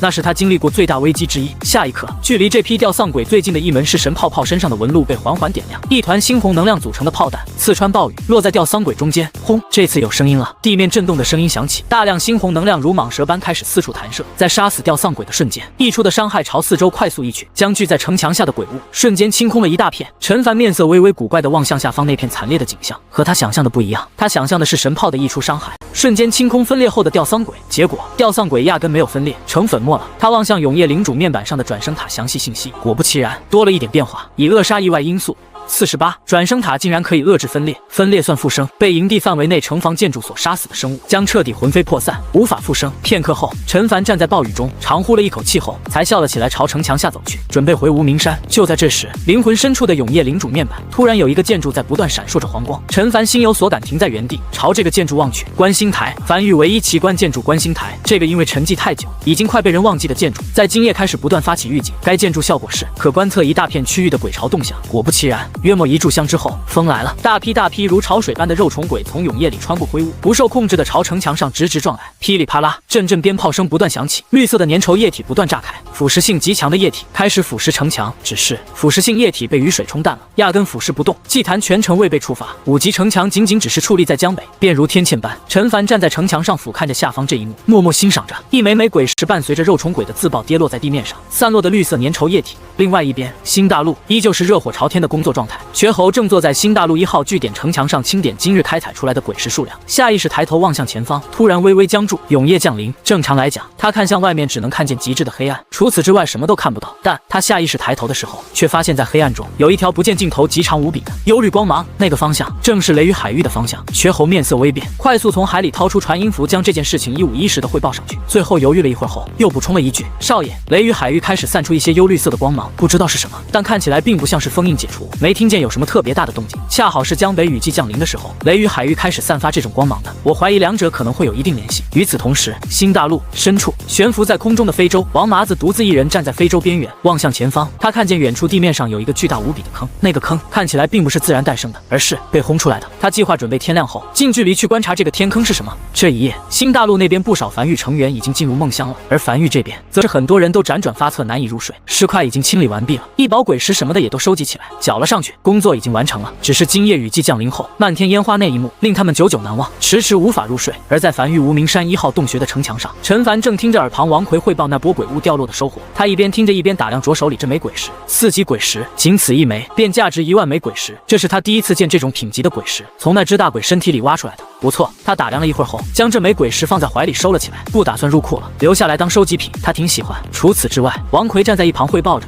还掉落了不少异宝，所有异宝均已入库，等狱主你去查看。其中那头大鬼临死前，鬼气化作了2个异宝，光芒最盛。言罢，王奎将手里的2个异宝呈了上去。陈凡眉头忽皱，这2个异宝足以顶得上数百个白色品级的异宝，2件异宝均是黄色品级。第一件异宝是一块石头，老朋友了。异宝名称：天道石，异宝品级黄色，异宝效果。作用在任意建筑上，可让该建筑拥有一个天道赐福效果，且可生效在营地名下所有同类型建筑上，仅可作用在满级建筑。不错，陈凡笑了起来，将天道石塞进怀里，琢磨着待会儿用在哪个满级建筑上。至于另外一件异宝，则是一个特殊类异宝，看起来像是棉花糖一样，如同云朵般，摸起来软软的。不同的是，通体呈黑雾色。异宝名称：劫云，异宝品级黄色，异宝效果。劫云可安置在营地内，消耗鬼石，劫云会小范围集中降雨，并伴随电闪雷鸣。陈凡眉头微微皱起，若有所思地思索着，是个可以控制天气的异宝，品级虽不高，但光是能控制天气这一点就非同寻常了。虽然只是小规模降雨，但也很有用了。坐在城墙上的他，抬头望向无名山悬崖墙壁上，永夜已经将通天柱笼罩，但在漫天雷声中，他能清楚地看见通天柱的进度条正在快速增长，已经来到17%了，估计要不了几天便可来到100%。而这个劫云便可以在非雨季的时候为通天柱充能。这个异宝的品级强不强，主要得取决于通天柱强不强。另外一边，永夜大陆深处，谭希坐在地上的中年男人缓缓睁开眼，抬头望向黑暗深处，他感觉到有人来了。那位，一道有些深沉的声音突然在黑暗中突然响起：“你已被困此38年了，还是不愿意回答吗？真的只是一个很简单的问题，对你没有任何害处。”正在闭目修炼的中年男人闻声突然笑了起来，他听得出来对方有些着急了，语气中夹杂着一些急促。看来永夜前线战况对于你们鬼族来讲并不乐观，是有点。黑暗中的声音也没否认，坦然承认永夜前线的防守极其森严，很难冲进去，但要不了多久了。人力中有限，鬼族其实并没有你们人类想象的那么暴虐，我们只是想要一片栖息之地而已。但如果你能告诉我那座大陆的位置，我们鬼族可以放弃进攻永夜大陆，前往那座大陆，这样对我们都好，不是吗？呵，中年男人轻笑了一声，也不言语。黑暗中的声音沉默了许久，或许是觉得自己太过强硬了，又变得有些低声了起来。你身上没有永夜大陆的天道烙印，我知道你不是永夜大陆的人，你来自其他大陆。在此之前，鬼族从来不知道这个世界除了永夜大陆，还有第2处大陆。你给鬼族带来了新的希望，你很特殊，我们杀不死你，但我们知道你会因寿命流逝而死。你想一直被困死在这里不成？中年男人突然然笑了起来。38年了，你们就没有朝外探索过？这永夜对你们可没什么限制。永夜是没限制，但永昼有限制。鬼物白天倘若出现在太阳下，无论何等实力，都会被灼烧致死。也就伟人鬼能在黄昏时出现在永夜大陆。黑暗中的声音有些愤愤道：这些年，鬼族派出无数大鬼，以各种手段尝试渡海前去海的尽头，死了不知多少大鬼，但看见的只有一条不见尽头的雷雨海域。不小心被卷入，会一直深陷其中，无法挣脱，饱受折磨之苦。我们怀疑那条不见尽头的雷雨海域，甚至将整个永夜大陆都笼罩了起来。派出去的那些大鬼，若是派遣至正面战场，说不定已经攻入了。则中年男人再次笑了起来，认真低头拨弄着身旁吞天鳄身上的鳞甲，随意道：别美化你没走过的那条路，说不定结果会更差呢。至少你们看见了雷雨海域，怎样，风景不错吧？见中年男人完全没有开口的声音，黑暗中的声音沉默了许久后不再讲话，缓缓离去。中年男人盘膝坐在地面上，继续认真拨弄着吞天鳄身上的鳞甲，只是神情渐渐恍惚飘远。他不是永夜大陆的人，或者准确的说，他不是人，他是机缘巧合之下形成的特殊产物。整个世界像他这种产物，大概也只有他一例了。他已经没有家了，如今他唯一的执念就是尽自己残躯所能，尽可能庇护住永夜大陆。结果或许是差的，但他尽力了。老大，在那黑影走后，趴在地面上的那头体型较大的吞天鳄才瓮声道：你真的不会死？当然。中年男人轻笑着：怎么做到的？因为中年男人停顿了一会儿后，才轻声道：在很久很久以前，我就已经死了，现在处于一种什么状态，我自己都不知道。不过如今的我比以前多了些感情，也多了些思考能力，感觉也还不错。老大，你实力那么这么强，以前是怎么被人杀死的？没人杀我，没人杀你。老大，你怎么死的？我自爆了。自爆。趴在男人脚边体型巨大的吞天鳄眼中闪过一丝憧憬。那像老大你这样的实力，自爆的威力一定很大吧？当然。中年男人笑了起来，用一种极其夸张的语气比划着双手，有这么大呢，足以将永夜大陆炸沉，厉害！吞天鳄完全没感觉到中年男人是在以一种夸张的语气去讲，反而是极其钦佩的向往道：大丈夫当如此。噗呲，中年男人摇了摇头，忍不住笑了起来。这些年有这两条吞天鳄陪在身边，他感觉自己笑的次数明显比以前多了许多。只是停顿了半晌后，还是复杂的低声道：没你想的那么豪气，我是在即将落败时被迫自爆的。说起来其实是有些狼狈的，那肯定也给予了敌人沉痛一击吧。当然，敌人一点好处没落到，那就足以了。也就是吞天鳄的前爪比较厚重，不太适合比大拇指，不然此时这头吞天鳄肯定要比划出一个大拇指来。中年男人笑了笑，没再讲话，渐渐沉默了下来，思绪渐渐飘远。他有点想家了，可惜他的家已经没有了，他也再回不去了。没人能穿过那片雷雨海域，除非出现不合理的奇迹。天亮了，在永夜大陆，永夜如潮水般退去，太阳渐渐升起时，新大陆的永夜也随之退去，太阳也随之升起。从非洲船舱里走出来的王麻子站在甲板上，望向远处那个不见尽头无比巨大的深坑。因深坑面积过大，导致如果不从空中俯瞰望去，都很难看出来这里是个坑。这里就是他们今日的探索的目标。天亮了，可以出发了。非洲从空中一路逼入深坑，前进的距离越深，他们能看见的深坑全貌就越多，直至距离永夜降临还有半个时辰，他们终于来到这座深坑的最中心处。他们足足飞了1日才飞到这里。甲板上的王麻子小心翼翼地嘱咐身旁手下，他俯瞰着下方深坑，根本不是那种自然形成的地貌，伴随着高度渐渐降低，深坑的细节也映入眼帘。那坑壁并非粗糙的岩层，而是呈黑曜石般的琉璃质感，极其诡异。终于，非洲落在深坑底部，深坑周围什么都没有，没有鬼骨，没有鬼石。王麻子小心警惕地走出非洲，站在深坑底部扫了眼四周。别说，虽然看起来感觉不结实的，但这一脚踩下去还是极其结实的。两两一对，四处探索。此处已和樊玉失联，等探索完毕后，他会将消息传回樊玉。3日后，坐在城墙上的陈凡眉头微微皱起。王麻子已经失联3日了，也不知是否遇到了什么危险。此时距离雨季已经过去3天了，新大陆那边的开采工作一切正常，就是王麻子已经失联很久了。失联前的最后一则消息是说准备去探索一个深坑，如今一直未归。就在这时，新大陆那边的传音符将消息传了回来，说王麻子一行已经返程了，所有人平安归来。但王麻子有些虚弱，像是被饿的。陈凡这才轻松了一口气，活着回来就好。等王麻子缓一下，再询问遇到了什么事情，怎么还能被饿到虚弱的。随后他才望向安置在无名山顶部的通天柱面板，可在雨季吸引闪电，并将能量聚集起来，需要时爆发出去以御敌或作他用，攻击范围可超过营地范围，升至下1级，所需1万枚鬼石，目前储存进度100%。在昨天夜里，这根通天柱已经储备进度已经达到100%了。他准备去看看威力如何。很快，95龙辇冲出雨幕，来到无名山顶端。此时通天柱的进度已经达到100%，面前也多出一则面板，面板上是江北荒原的俯瞰盖图。他望向面前这幅悬浮在自己面前、不断缓缓闪烁的半透明地图，试探性的轻点江北荒原一处。下一刻，眼前半透明地图上突然浮现出一行猩红字体：坐标已选定，是否发射？发射！陈凡顿时在原地，眼里满是懵逼。通天柱的面板写得明明白白，可储储存雷电之力，并御敌。他本以为会像是光棱塔那样爆发出雷电攻击，结果发射这2个字眼是什么意思？他视线停留在通天柱面板上的那行小字，攻击范围可超过营地范围。良久后，他才深吸了一口气，再次看了眼自己选定的位置，那里是江北荒原的荒地，距离繁域雨季防线足足有10几公里。这个位置绝对不会有人，没人会在雨季里跑到这里来。不对，陈凡从怀里掏出鬼皮地图，仔细扫了一遍，在确定江北荒原没有一座鬼火处于燃烧状态时，才放下心来。他有点怕炸到人，他抬起手指按向面前半透明地图上的发射2字。就在这时，无名山顶的地面突然开始缓缓震动，面前这座数百米高的通天柱也同样开始快速高频震动。不是吧？陈凡喉间微微滚动，眼中闪过一丝难以置信，没有丝毫犹豫，钻进95龙辇，朝一旁快速逃去。数息后，仿佛最后冲刺般，地面狠狠地震动了一下，紧接着他看见了那根巨大的数百米高的通天柱，雕刻在通天柱表面的纹路从通天柱底部开始点亮，快速向上蔓延，眨眼间整根通天柱的纹路都被彻底点亮，在雨幕中显得极其刺眼。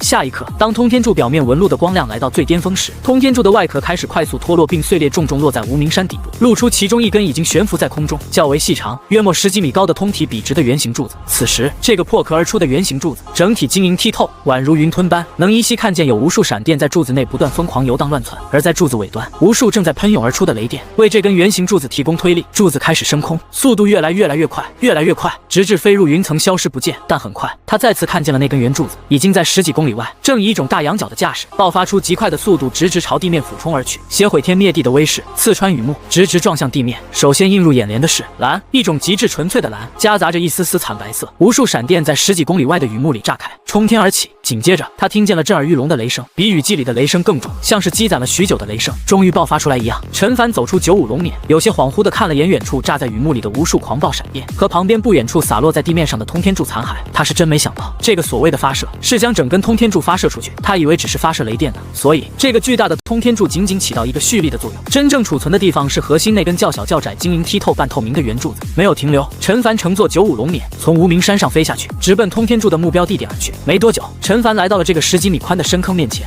已经过去有一段时间了，现在还能看见有残留电弧在深坑表面不断闪烁，不应该杀的。他站在95龙辇上，望向面前这个边缘闪烁着雷弧的深坑，突然后悔杀死那个大鬼了，当时就应该囚禁在空中的，这样他就可以试试这个吸满雷电的通天柱能不能对大鬼造成威胁了，能不能再来个大鬼让他是失手啊？这些战斗经验都需要有鬼物来配合他才能知道繁域各个建筑的具体威力。回去没有丝毫犹豫，陈凡立刻再次朝无名山赶去，他要像那群猴子般在无名山上种满通天柱。这哪是什么通天柱啊，这分明是万里巡航导弹。一炷香后，陈凡出现在了繁域港口位置，看了眼四周，略微满意的点了点头，这里不错。他画出一大片区域后，在这里打造了一个通天柱，并消耗了45.5万枚鬼石后，他将通天柱升至了10级，这也是通天柱的满级。面前缓缓弹出一则面板，通天柱升至10级，已升至满级，无法再次提升，获取满级效果满目疮痍，威力提升。这是繁域的第11个满级建筑，不过他还是第一次见如此直白的满级效果，一个满目疮痍，一个威力提升，够直白的。他望向面板，这根被他升至10级的通天柱，总进度是1万分之0，总进度1万。1级通天柱的总进度是100，10级通天柱的总进度是1万，也就是说威力相当于得到了100倍加强。当然，同理，储能时间也增加了100倍。在雨季里，他花费了3日将一根1级的通天柱进度填满，按照这个进度来算，填满一个10级通天柱需要300天，雨季30天，也就是10年。10年，陈凡渐渐沉默下来。虽然通天柱10年后会成为一个大规模的杀伤力武器，但3年后海底鬼潮就要登陆了，他还指望通天柱可以在海底鬼潮大亮相吗？他等不了那么久。不过他突然又笑了起来，好巧不巧，他刚获得了一个名为劫云，可以控制局部天气的异宝，可以大大增快储能时间。具体储能多快，他还没做实验，这个得等雨季结束了再做。先打造通天柱再说。很快，在消耗了455万枚鬼石后，他打造了10根满级通天柱。下一刻，他从怀里掏出劫云扔在空中，眨眼间，这个小巧的劫云升在空中后开始快速变大，劫云内有不断弧形闪电闪过，开始降雨，并时不时劈一道闪电。在做完这一切后，陈凡才望向眼前这一幕，满意的点了点头。劫云的覆盖面积不小，完全可以将这10根满级通天柱安置进去，并且还能再塞下4、5根的样子。这片区域打造满级通天柱，至于这片区域外面就不打造满级通天柱了，充能不满的打造大量刚好3年后充能满的就可以。终于，很长一段时间过后去，陈凡站在原地，双手叉腰，有些微微喘气的望向面前他打造的大量通天柱，满意的笑了起来。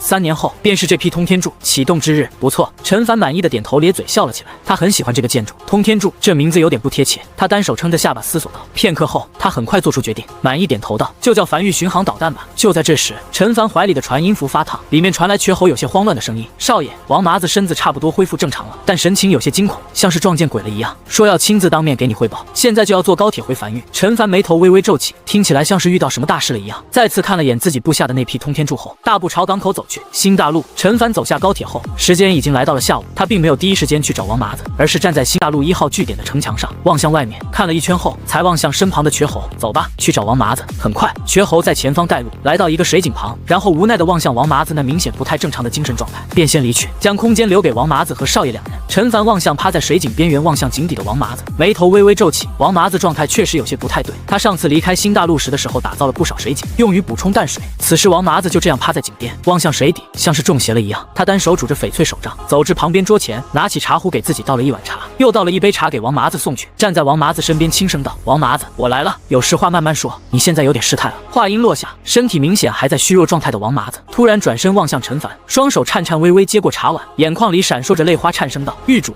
我成天到了。”噗！陈凡刚送进嘴里的茶水一下没忍住，全喷在王麻子脸上。数息后，陈凡才深吸了一口气，将茶碗放在一旁，缓缓捉在井边，沉默许久后才轻声道：“可是遇到了可以制造幻境的鬼物，你将前后过程全都讲一遍。”天道，这太扯了，8成是中邪了。好，或许是被喷了一脸茶的缘故。王麻子此时也显得冷静了不少，开始陷入回忆。3天前，我率领商阁成员遵狱主令前去探索新大陆深处，发现了一个极大的深坑。我们足足飞了1天，才落到深坑中心。深坑内的地面是黑曜石一般的琉璃感，像是遇到巨大冲击后形成的。落地后，我就让商阁成员2两1队四处探寻。但就在这时，我突然感受到一股强大的吸力从地底传来。下一刻，深坑中央地面突然多出一条裂缝，将我吸了进去。当我再次睁开的眼的时候，出现在一个地底深处的岩壁洞穴内，周围没有任何缝隙。但奇怪的是，我呼吸却正常，而且没有感受到任何异常感。我醒来后，第一时间尝试用传音符联系地面上的商阁成员，但却无法使用。不是距离过远，是根本无法激活。洞穴岩壁不大，什么都没有，空无一物。就在这个时候，我在墙上看见了一行雕刻出来的文字，不是我们认识的文字，就像是小孩涂鸦一般乱画的。但我在看见那行文字的时候，立刻进入了一个可能是幻境的地方。我的思绪飘在空中，飘得极高极高，俯瞰着整个新大陆。王麻子停顿了一下后，身子再次忍不住站立起来，颤声道：“那应该是数千年前我们所在的位置。7道蔓延数千公里的防线，宛如天堑一般矗立在海岸线，而在墙后有好多人正在不断运输各种物资。在防线外是遮天蔽地的漫天鬼物，数量好多好多。与此同时，我看见新大陆各个区域都在同时遭受大批鬼潮冲击。我不知看了多久，我看见新大陆一点一点沦陷，一盏盏鬼火熄灭，永夜渐渐覆盖了整个新大陆，直至仅剩最后一片区域，只有少部分人类还躲在城墙后做着最后的反抗。我看见鬼潮里出现了一头鬼，那头鬼足足有数十米高，3头6臂，每一个手里都握着一柄巨大的锤子。那个巨大的鬼物抬头望向我，声音很大，几乎响彻天地。他问我是否愿意成为他们鬼族的天道。我甚至能清楚地看见他的视线在落在我身上。那个时候我才知道，我这个可以俯瞰整个大陆的视角是天道的视角。我嘴巴张合，想要开口讲话，却一句话都讲不出来。我身子像是不受控制一样，最后看了眼被永夜渐渐吞噬的新大陆，突然发出笑声，紧接着便炸了。巨大的爆炸，刺骨的疼痛传遍我的体内。我被疼昏过去的最后一眼，是巨大的爆炸在平原上炸出一个深坑。与此同时，大量七彩光芒从爆炸中心瞬间朝新大陆涌去。那个3头6臂的鬼物第一时间化作血雾，所有触碰到七彩光芒的鬼物都化作血雾，连同仅存的人类也一同化作血雾。距离新大陆较远还未登陆的鬼物，则是慌不择路的朝远处的雷雨海域涌去。而七彩光芒在触碰到雷雨海域时便顿时散去，只有小部分鬼物冲进雷雨海域里侥幸逃生。当我再次醒来的时候，已经出现在了非洲上。商阁成员说找我找了3天，最后在我消失的位置，也就是深坑中心找到了我，然后正在带我返程。我清醒后，第一时间就想将这个消息告诉狱主你。或许是将话都说完了，原本有些惶恐的王麻子，此时也变得轻松不少。天道这个词对于王麻子这种土生土长的江北人来讲，那就和神明一般，光是听见这个词就有些惶恐了，更别提是带入到天道的视角去。陈凡面无表情地沉默在原地上，久久不语。他听明白了，王麻子并不是成为了天道，而是进入了新大陆天道的视角，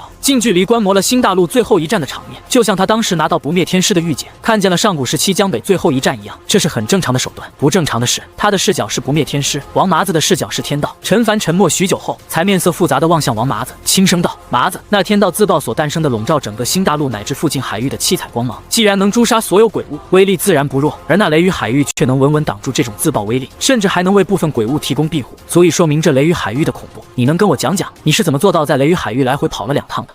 王麻子愣在原地，此时也才反应过来，他好像干了一件非常离谱的事情，挠着后脑陷入回忆思索了许久后才迟疑道：“就那样过去了。雷雨海域里虽然雨大风大，一直电闪雷鸣，但雷电也不会劈海船，雷雨海域里的鬼物也不会攻击海船，只要运气好点，不被海浪卷走，船不翻就过去了。陈凡沉默着没有讲话。如果真有这么简单就好了，他估计王麻子应该是运气极好，刚好误打误撞的走到了雷雨海域里唯一的一条生路，还来回都恰好走到。良久后，陈凡才拍了拍王麻子的肩膀，轻笑道：“放轻松，你只是以天道的视角看了新大陆最后一场战争而已，不至于太惶恐。不过樊玉德发展的更快一点了，免得永夜大陆的天道觉得前线可能撑不住了，也效仿新大陆天道直接自爆，就有点糟糕了。”王麻子点了点头，和狱主说完后，他感觉心里舒服了不少。随后，他将记录着古战场位置的地图交给陈凡，事情便告一段落。随后，让魏魏乘坐非洲，和商格一起踏上探索之旅。不过，这次的目标是王麻子刚探索完毕的那座深坑。魏魏全程趴在非洲上，稀奇且兴奋，感受着这种飞在空中的感觉。但在行驶3日，视线已经能渐渐看见深坑轮廓后，他那灯笼大小眼睛里的笑意突然渐渐僵住。他此时只有一个想法，那就是千万别发现地精。这要是发现地精了，得挖多久啊？但当非洲落在深坑边缘时，魏魏急爪子下去，望向后爪上那重重一块的地精，又抬起扁扁脑袋望向那不见尽头的深坑范围，眼里第一次人性化的浮现出了绝望。这里真的有地精，而且有大量地精。嘿！众人从非洲走下来，站在深坑边缘，个个极其兴奋。商格在新大陆上发现了大批地精，又是一大功，每个人都很激动。只有魏魏呆呆的僵在原地，茫然的望向远处，显得有些格格不入。回去，王麻子深吸了一口气后，迅速下定决心返程，亲自和狱主汇报。此事甚大，必须当面汇报。又是3日后，此时陈凡早已回到樊狱，处理这营地内的事务。就在这时，他怀里的传音符突然微微发烫，是王麻子。狱主，我们和魏魏在那个深坑下发现了产量巨大的地精。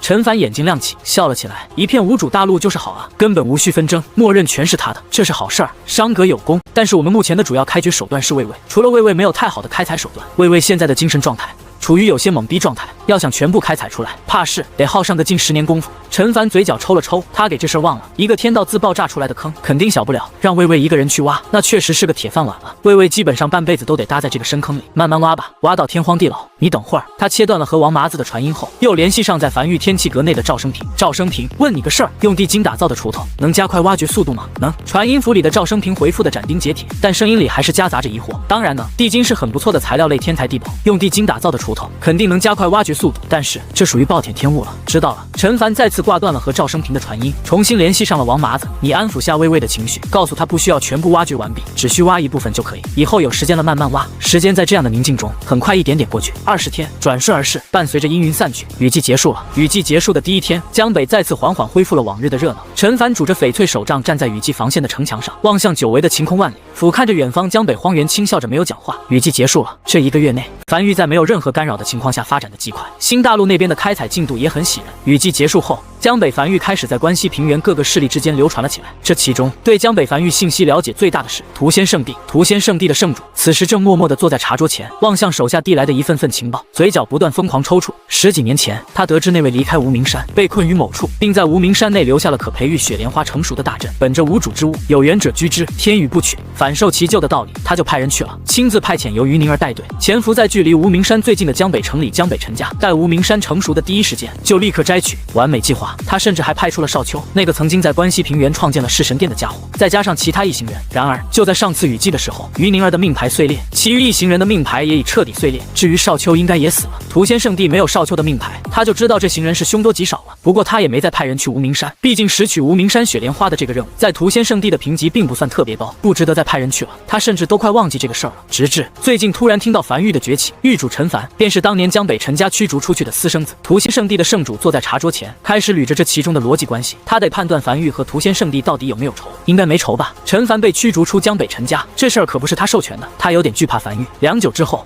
屠仙圣地圣主长松了一口气，笑了起来。逻辑捋清楚了，应该是没仇，那些事情应该也算不到屠仙圣地头上。就在这时，茶室门被推开，又是一则消息被送到茶桌上。樊狱暗阁阁主名为少秋，他脸上的笑意缓缓僵在原地。少秋竟然没死，还加入樊狱了，这回是不是就有仇了？不对，这也不能算有仇吧？他是囚禁少秋不错，但少秋潜入他屠仙圣地，他囚禁一下不过分吧？再有仇，也是少秋和屠仙圣地的仇，不能将樊狱拉进来吧？他低声嘀咕着，坐在一旁全程面无表情的大长老早已对此习以为常，这就是圣主的办事风格，他已经习惯了。又过去3日，雨季结束后，寒风从江北刮向关西平原，伴随着这道寒风的还有樊狱。几乎一夜之间，关西平原不少人就已经知道江北崛起了一个神秘的势力，名为樊狱。而在屠仙圣地旁边的凡人城池内，少秋正带着暗阁成员坐在城池内最高一座茶楼的最顶层包厢内，透过窗外望向不远处的那座山峰，眼里满是是跃跃欲试。这座山峰上便是屠仙圣地。8年前，他尝试潜入屠仙圣地，以失败告终。如今，他修为早已突破武王，来到14级，而且手里还有地精打造的专武和夜行衣。他非常想再试一次，能不能潜进去？可惜这次是身负任务，需要前往关东平原，不能随意尝试。走了，他放下手中茶杯，走出包厢，朝楼下走去。他的任务是去探查关东平原的海岸防线情况，需要一路南下，尽可能探查到足够多的相关信息，然后在今年雨季前返回樊玉进行汇报。又过去了1个月，少秋一行人连续奔波数日，终于来到了镇鬼关，屁股蛋都快裂成2半了。少秋有些嘟囔的从骷髅马上跳下来，望向前方的镇鬼关。过了这里，便是关东平原了。镇鬼关是个防线废墟，走，找个地方歇息下。他牵着骷髅马大步朝一家废墟下的站点走去。来，几位爷这边请。招待他们的小二颇为热情。小二将少秋几人引进客栈，又挤眉弄眼道：“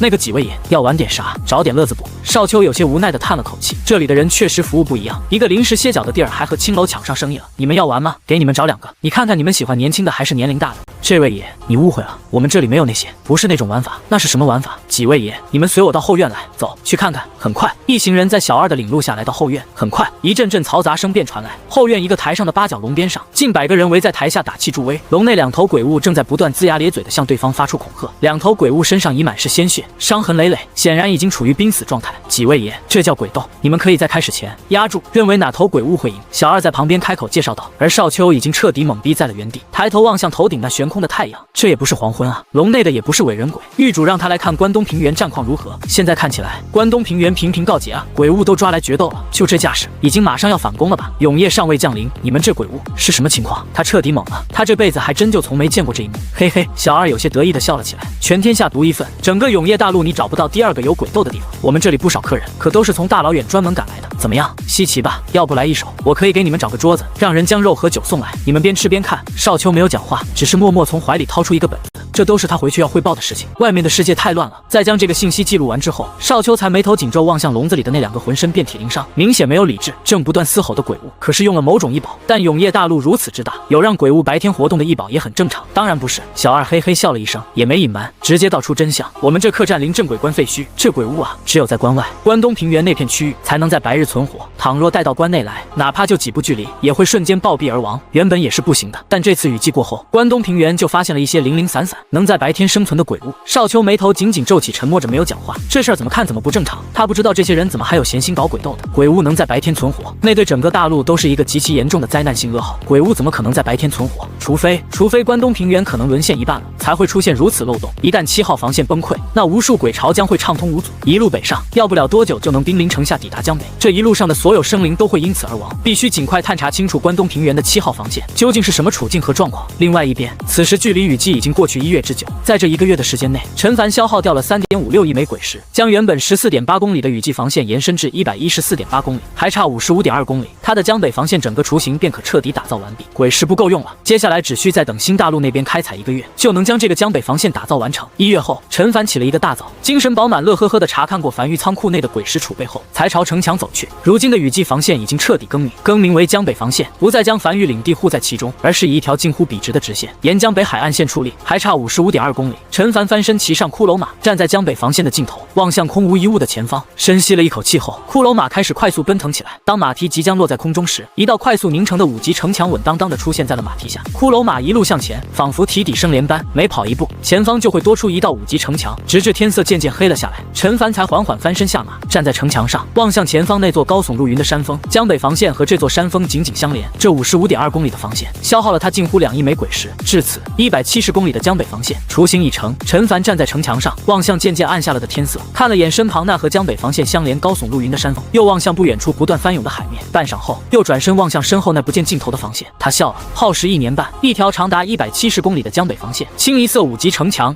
清一色鬼血纹路，清一色净空，这条堪称是奇迹的防线被他完成了。樊玉将会在2年半后的海底鬼潮登陆中镇守江北。不过，如果海底鬼潮不提前登陆的话，他要将这道防线升至6级城墙，来做到彻底万无一失。陈凡很快回到无名山，天色已经渐渐黑了下来。忙碌了一天，他也有些疲惫，给自己泡了一壶热茶后，坐在1号洞穴的城墙上，听着王奎在耳边汇报。狱主站在一旁的王奎汇报道：如今是3月初，刚开春，这些日子新大陆的开采进度很不错，没发生什么意外。倒是关西平原那边依旧没没有找到鸡。涂仙圣地派人给樊玉送上了不菲赔偿，并且写了封信，洋洋洒洒几千字，表明樊玉和涂仙圣地彼此之间没有仇恨，都是一些误会，愿意用鬼石来填补这些误会。陈凡靠在摇椅上，嘴角微微抽了抽，他的计划被打乱了。他的计划很简单，杀鸡儆猴，以雷霆之势镇杀关西平原的一个势力，来以此威慑其他蠢蠢欲动的势力。这只鸡他早都找好了，就是曾经派人来谋划无名山雪莲花的涂仙圣地，但这位的行事手段实在是让他有点摸不准，连续派人送了3封信过来，每封信都在讲述樊玉和涂仙圣地没仇，每次随信封而来的还有赔偿，数目不小，态度这么好，整得他都有点不忍下手了。但不宰个鸡，又很难展示出樊玉的势力啊。他已经想好怎么杀鸡了。这些日子积攒出来的鬼石，足以打造出一批非洲舰队，以雷霆之势碾压过去。主要是他望向手里的这封信，轻叹了口气，这信里的观点好像确实也没啥问题。涂仙圣地确实没有直接针对过他，间接影响，这不行。陈凡眉头忽皱，思索了半晌后开口道：“必须得找只鸡出来，总得亮亮拳头，不然以后我们铺设在关西平原的高铁线路肯定会被一些阿猫阿狗破坏，得亮亮拳头才能震慑住其他势力。1月内这只鸡必须找到。”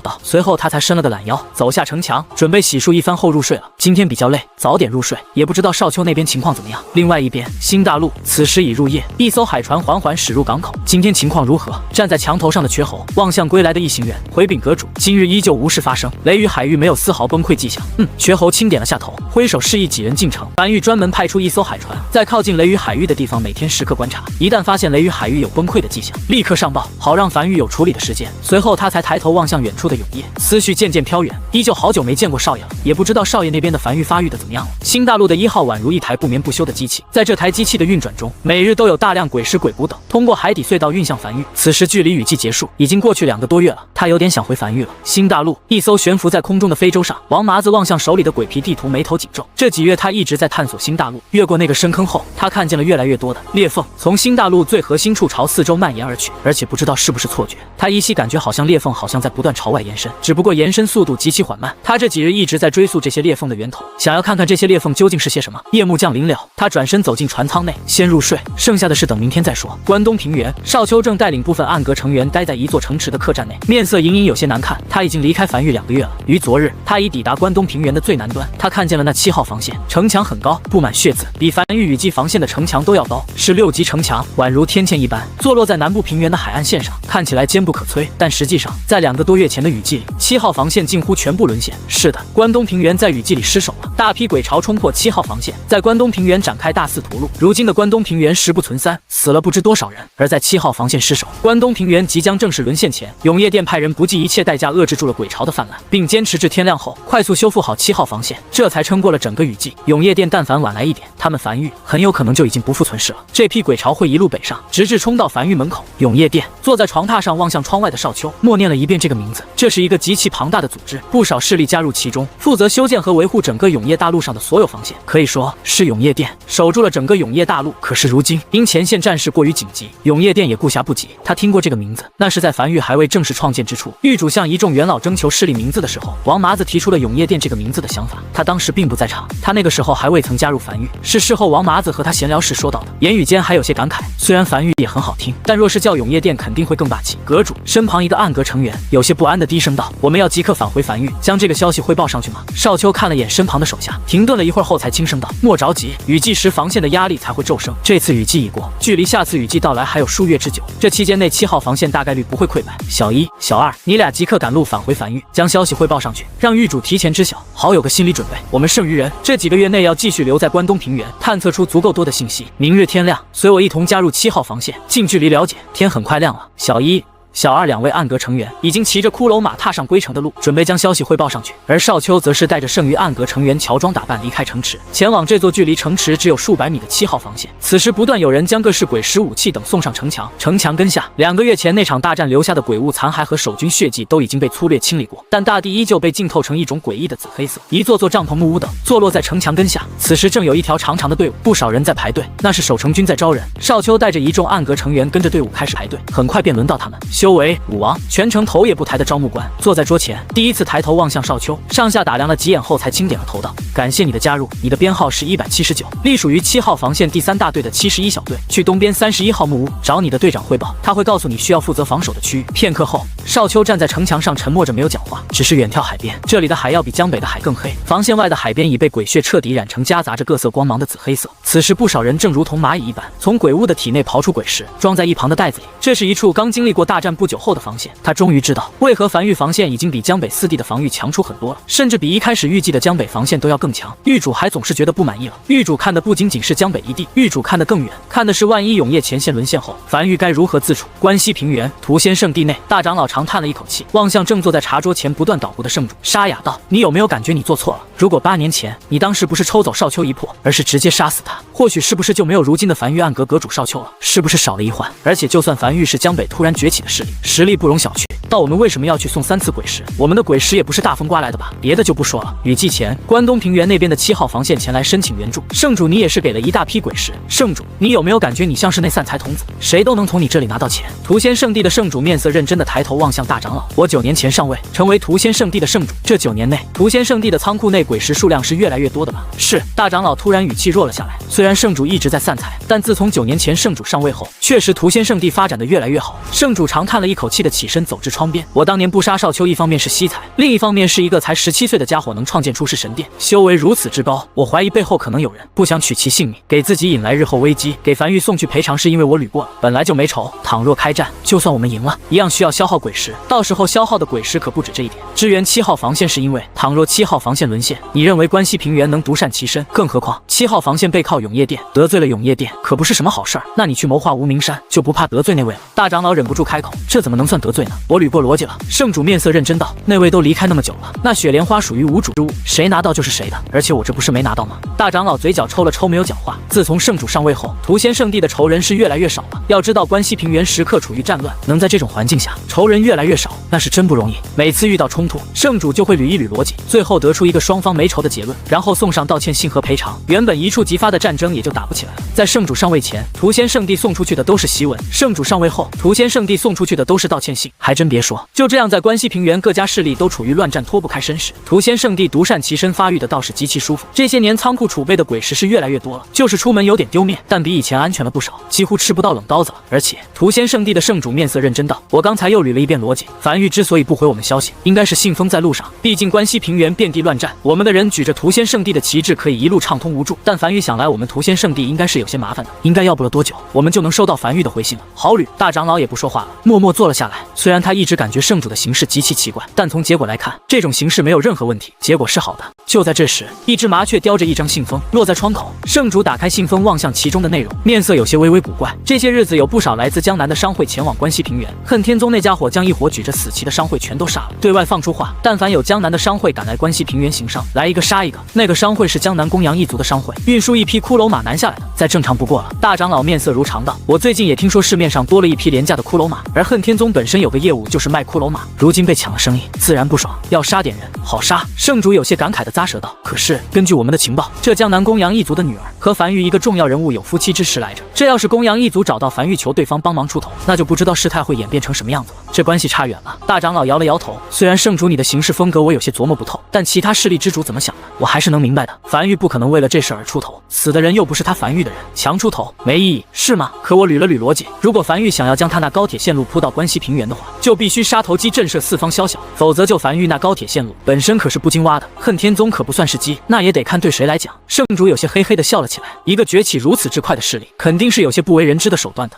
这是我刚写的道歉信，再给樊玉送一封过去。圣主你这一手姿势越来越好看了，自然熟能生巧嘛。还有这封给恨天宗也送去，也是道歉信啊。前段时间咱们屠仙圣地的弟子不是和恨天宗的弟子有些冲突吗？这都是6个月前的事情了，也送一封，万一双方真打起来，恨天宗突然爆发底蕴打赢了怎么办？先送封道歉信过去再说，鬼石也送。当然哪有空嘴道歉的，今天还有道歉信要送吗？暂时没有了，辛苦了圣主，为了圣地的发展都是应该做的。樊城正坐在茶楼内和大鱼闲聊的公羊一月，突然怀中传音符微微发烫，在听见消息后微微一愣，沉默半晌后才起身低头望向大鱼，突然笑了起来：“大鱼，如果让你脱离樊玉，跟我一起去浪迹天涯，你愿意吗？”“不愿。”大鱼摇了摇头，只是抬头望向公羊一月的眼神里浮现出一丝疑惑。“那没事了。”公羊一月停顿一会儿后才挤出一个笑容，摆了摆手朝茶楼外走去：“家族那边有些事儿，我得先回去处理下。”他到了被启动的时刻，只是这次他有点不是那么想被启动了。大鱼望向公羊一月离去的背影，突然反应过来，瞳孔闪过一丝慌乱，快速跑出茶楼，朝无名山暗阁跑去。公羊一族肯定出事了，暗阁负责樊玉情报系统，他想知道公羊一族发生了什么事儿。公羊一月是不是要被启动了？家主，公羊一月已乘坐高铁在返程路上，真的不求助樊玉吗？公羊一族影城内，这座清一色藤蔓纹路消耗重金打造出来的城池内，公羊一族所有长老聚集在此地，正在开会。他们刚收到消息，他们派出去的商会被关西平原一家名为恨天宗的势力所图一空。公羊一族家主坐在家主位上，面色难看的一字一句道：“樊玉不可能因为我们而去和一个关西平原的顶尖势力开战，去求樊玉，一旦被拒绝，不但让我们脸上无光，让公羊月以后在樊玉又该如何自处？我们的事儿，我们自己解决。我已经询问过太上长老，太上长老说已随时做好被启动的准备，我们必须要给予还击。”周围一众长老纷纷沉默着没有讲话。其实他们都清楚，哪怕让太上长老出动，一个守夜人对这种顶尖势力能造成的威胁是极小的，最后可能造不成损失。但既然家主心意已决，他们也没多说。就在这时，他们头顶上突然传来嗡嗡声音，公羊一族家主微微一愣，不知发生了什么，带着一众长老走出议事阁，抬头望去，只见影城上空不知何时密密麻麻飞来近100艘飞舟。此时一艘飞舟正在缓缓降落，准备落在影城内部，每个飞舟上都能清晰可见安装着狰狞的炮塔。这是飞舟。公羊一族家主面色瞬间大变，他只在传闻中见过这种载具，从未见现实中出现。这是恨天宗的手段吗？关西平原的顶尖势力也有些过于恐怖了。相比之下，他们公羊一族最大的底蕴守夜人倒是显得有些微乎其微。影城没有防空炮，他们根本没有还击手段。在飞舟即将落下时，这个公羊一族的家主歇斯底里高吼着下达了最后一个指令：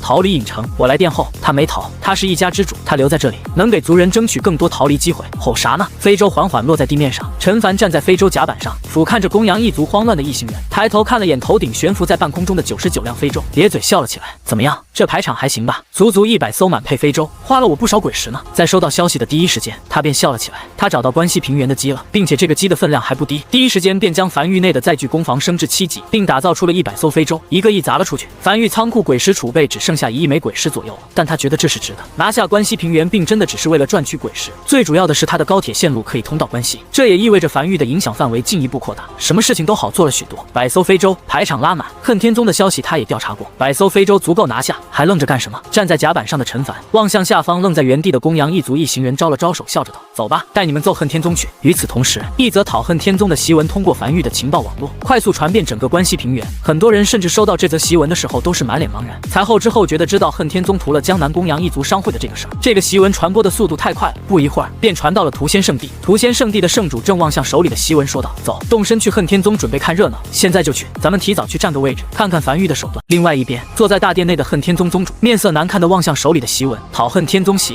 告关西平原恨天宗门人，今有天光不照之处，恨天宗以诡诈之刃暗刺我樊玉血脉，劫杀我核心阁主齐越七族商队于季风峡谷，此非寻常劫掠，乃蓄意践踏我樊玉基石。今恨天宗列我袍泽之亲，绝人伦之序，此仇非私怨，乃闻名于野蛮之借战。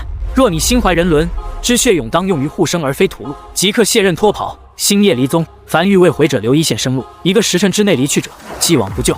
半晌后，恨天宗宗主才将纸张用力揉成团，咬牙切齿的一字一句道：“欺人太甚！一个突然在江北崛起的势力，和恨天宗也没什么交集，竟然会为了一个无关紧要的商队主动挑事。”半晌后，这个男人怒极反笑了起来。既然樊玉要强出这头，那就让他脸面扫地。就在这时，大殿外一个黑衣弟子大步走来，递上一封信：“宗主，这是屠仙圣地送来的一封信，并附带了1万枚鬼石。”恨天宗宗主望看完信后有些摸不着头脑，这么小的摩擦，平时都汇报不到他这里来，这种小事都要一个圣主亲自写信啊。不过让他还是颇为受用，对方送上鬼石作为歉意，还亲自写信给他，这是对他恨天宗的认可。但紧接着，大殿外手下再次大步走入，禀报宗主，屠仙圣地圣主亲自带人在宗门外800米山坡处等候。性情，恨天宗宗主先是一愣，随后很快反应过来，蹦在地面上大步朝殿外走去。几位长老随我一起出宗迎接。不错不错，就这里了。屠仙圣地圣主扫了眼四周，前方800米就是恨天宗的城池，清一色4级城墙，让这座城池宛如镇山石一般，牢牢坐稳在关西平原。他站在山坡上，望向恨天城，这个视角刚刚好，可以完美将整个恨天城收入眼帘。如果要发生点什么，这里是最佳视角。屠仙圣地的圣主有些期待地望向不远处的地平面，樊玉现在说不定正修高铁往这边赶来呢。就在这时，恨天城城门突然打开，一帮人浩浩荡荡走来。只见恨天宗宗主走在正前方，带着恨天宗的长老和一众弟子，大步走至屠仙圣地圣主面前，扫了眼其身后一群人，爽朗笑道：“紫薇，许久不见，关西平原世人皆念圣主你心怀天下，今日我算是见到了。”当江北樊玉不知天高地厚向恨天宗发出檄文后，紫薇你第时间邪门人之缘，这份恩情我领了，只是大可不必。正站在原地走神的屠仙圣地的圣主突然听见耳边传来一道爽朗的笑声，眉头忽皱，这是什么话？屠仙圣地的圣主杨怒道：“你我是兄弟，我岂能坐视你不管？兄弟快回吧，外面冷，别等会染上风寒了。”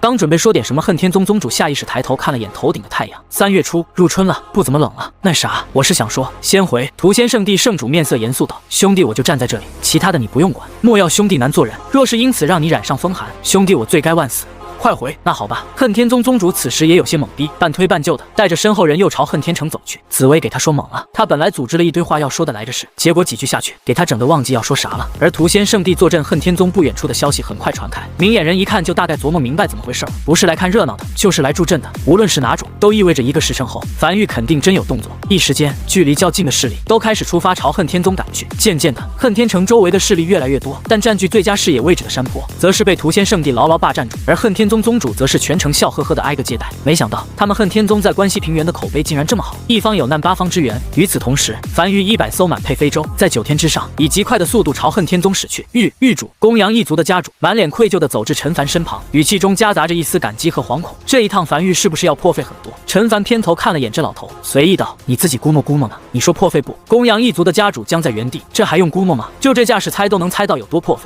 狱主公羊一族以后正式并入樊玉，日后为樊玉做牛。别，陈凡面色古怪地望向着老头，你想的还挺美，还并入樊玉。樊玉收人审核很严的，你怎么还连吃带拿的？放松点。而恨天城外，越来越多的势力赶来，聚在恨天宗外，好不热闹。就在这时，那是什么？人群中突然发出一阵惊呼声。屠仙圣地圣主顺着人群嘈杂方向望去，在看清楚后，哪怕他见识过足够多的大场面，此时也不由僵在原地。起初只是在天边云层深处泛起的一抹铁灰色涟漪，但伴随着那道涟漪渐渐逼近，人们才看清楚，那分明是近100艘非洲，每艘非洲都宛如一条放大数倍的铁鱼，沉没破镜带来的震撼感是极其恐怖的。尤其是在主流载具是骷髅马的关西平原，这里大部分人都是第一次看见飞在空中的非洲。当非洲靠近，围在恨天城附近的一众势力纷纷面色煞白骇然的僵在原地。那是江北樊玉的旗帜，樊玉真的来了。而几乎眨眼功夫，这只非洲阵列便已飞在恨天宗上空。下一刻，一阵由无数道咔嚓组成的击扩声从空中传来，只见所有非洲表面的板块陡然一开，露出了一门黑洞洞的炮口。杀戮开始了！轰！一道足以震耳欲聋的声音陡然响起，一枚猩红炮弹从悬浮在高空中的非洲上径直轰向恨天城的正中央。仅此一击，周围建筑几乎瞬间倒塌，炸裂开的猩红光芒如索命般席卷着附近所有能找到的生灵，溢出的伤害会自动锁定。紧接着，1700门满级式神炮齐齐开火，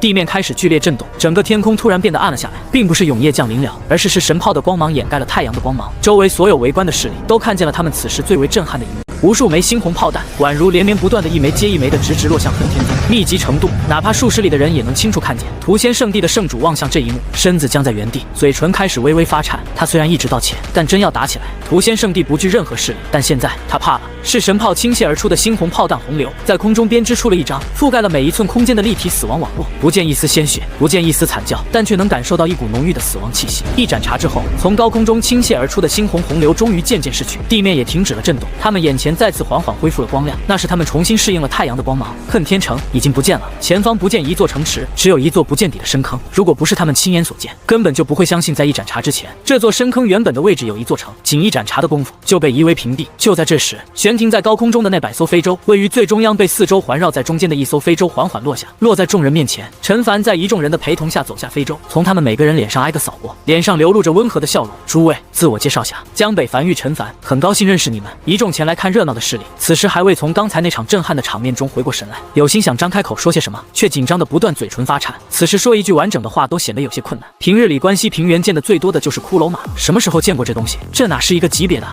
陈狱主，屠仙圣地圣主此时强行平复好心神后，迎了上去，挤出一个比哭还难看的笑容。怎么来也不说一声，我好也去迎接你。对于樊玉南下，我屠仙圣地第一个举手欢迎。陈凡轻笑着望向屠仙圣地的圣主，这倒是个奇人，明明他还没展现出樊玉实力，他就收到了不少来自这家伙的道歉信和鬼事，搞得他都不好意思和屠仙圣地开战了。正常来讲，关西平原的这只鸡本来应该是屠仙圣地的，他没再说什么，而是随意扫了眼周围一众人后，便回到非洲上。非洲缓缓升空，和悬停在空中剩余非洲汇聚在一起，再次朝远处疾驰而去。没多一会儿，便消失在众人视线尽头，像是什么都没发生过一样。如果没有那个深坑的话，很快周围一众势力散去，他们是奔着看热闹来的。热闹是看见了，吓也是吓到了。而不久后，恨天宗被屠的消息开始如雨后柳絮般在整个关西平原开始大范围传播。今夜的关西平原，无数人会辗转反侧，难以入睡，尤其是那些亲眼目睹了那一幕的。原本一直纷争也是为了争夺更多资源发展家族，但在看见了今天那一幕后，突然就释怀了。打了个什么？再打也打不过樊玉，不如好好过自己本分日子。而在夜深人静时，100艘非洲在永夜的掩护下再次飞入关西平原，直落在一个深坑旁。这座深坑原先正是恨天城，100艘非洲上的鬼火溢了出来，笼罩了了这个深坑，大批战阁成员拎着铁锹等工具从非洲上走了下来，开始忙碌挖掘起来。肉再少也是肉嘛。白天的主要来的目的是杀鸡、立威、扬繁育之名，目的达到了。但这个时候一批人下来开始去深坑里挖东西，多少有点丢面，所以他当时决定晚上来再挖。不过看起来那些势力还挺识趣的，没一个人觊觎恨天城里的遗产。他还想着如果有势力拿了，今晚就去这家上门吃饭呢，挺好。陈凡站在甲板上，望向在深坑内忙碌着的一众繁育成员，轻笑着。接下来关西平原各个势力短时间内应该就老实多了，他可以开始在关西平原铺设高铁脉络和信号塔。这些东西只要铺设下去，就意味着这片区域都是他的地盘了。只是陈凡面色难看地站在城墙上，一言不发。正常来讲，7天前应该开始推进信号塔和高铁脉络，只是开铺设高铁需要魏魏辅助。他许久没看魏魏了，还有点挺想的，就亲自来新大陆找魏魏了。没想到来了才知道，10几天前魏魏就已经失踪了，至此已经失踪10几天了。魏魏临走前将寿阁阁主身份令牌留在了城内，导致他们都没办法通过令牌找到魏魏踪影。此时魏魏去了哪，谁也不知道，肯定是在这片大陆上。但这片大陆面积何等大，王麻子探索了这么久还没探索完毕，想找到一条鳄鱼又谈何容易？少爷站在一旁的瘸猴眼里满是愧疚和慌乱，低声道：“我不关你事。”陈凡摇了摇头，皱眉道：“你一个人负责新大陆这边的所有开采事宜，本就有些忙不过来，你也不能天天盯着魏魏。只是魏魏究竟是主动离开繁育的，还是被迫，又或是走丢了？虽然以魏魏实力，很难有鬼物对他造成伤害，但既然不是离家出走，那就糟糕了。”他望向海边远处的雷雨风暴，难道是那雷雨风暴作祟，将魏魏吸引过去的？可是魏魏平时只喜欢吃，没什么特别爱好，什么东西才能如此有吸引力？甚至让魏魏将最喜爱的寿阁阁主令牌也会留在原地，离开新大陆1号据点？难道是？陈凡沉默在原地，想到了唯一的可能。就在这时，瘸猴怀里的传音符突然响起：“狱主，王麻子回来了，约莫还有1个多时辰，便可抵达新大陆1号据点，说带回来了一个重要发现。”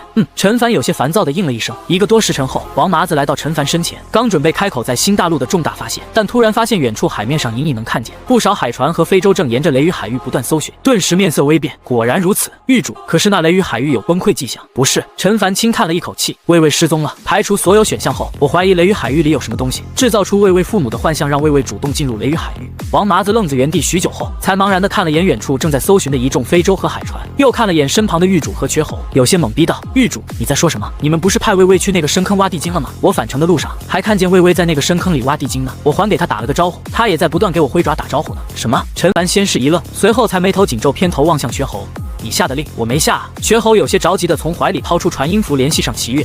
齐月，是不是你下令让魏魏去挖地精的？传音符里很快响起齐月的声音：“我没有啊，我这段时间一直忙着挖矿呢。”挺好。陈凡突然笑了起来，眼中闪过一丝寒光。繁育里都有人能替他下令了，当即转身朝一旁非洲走去。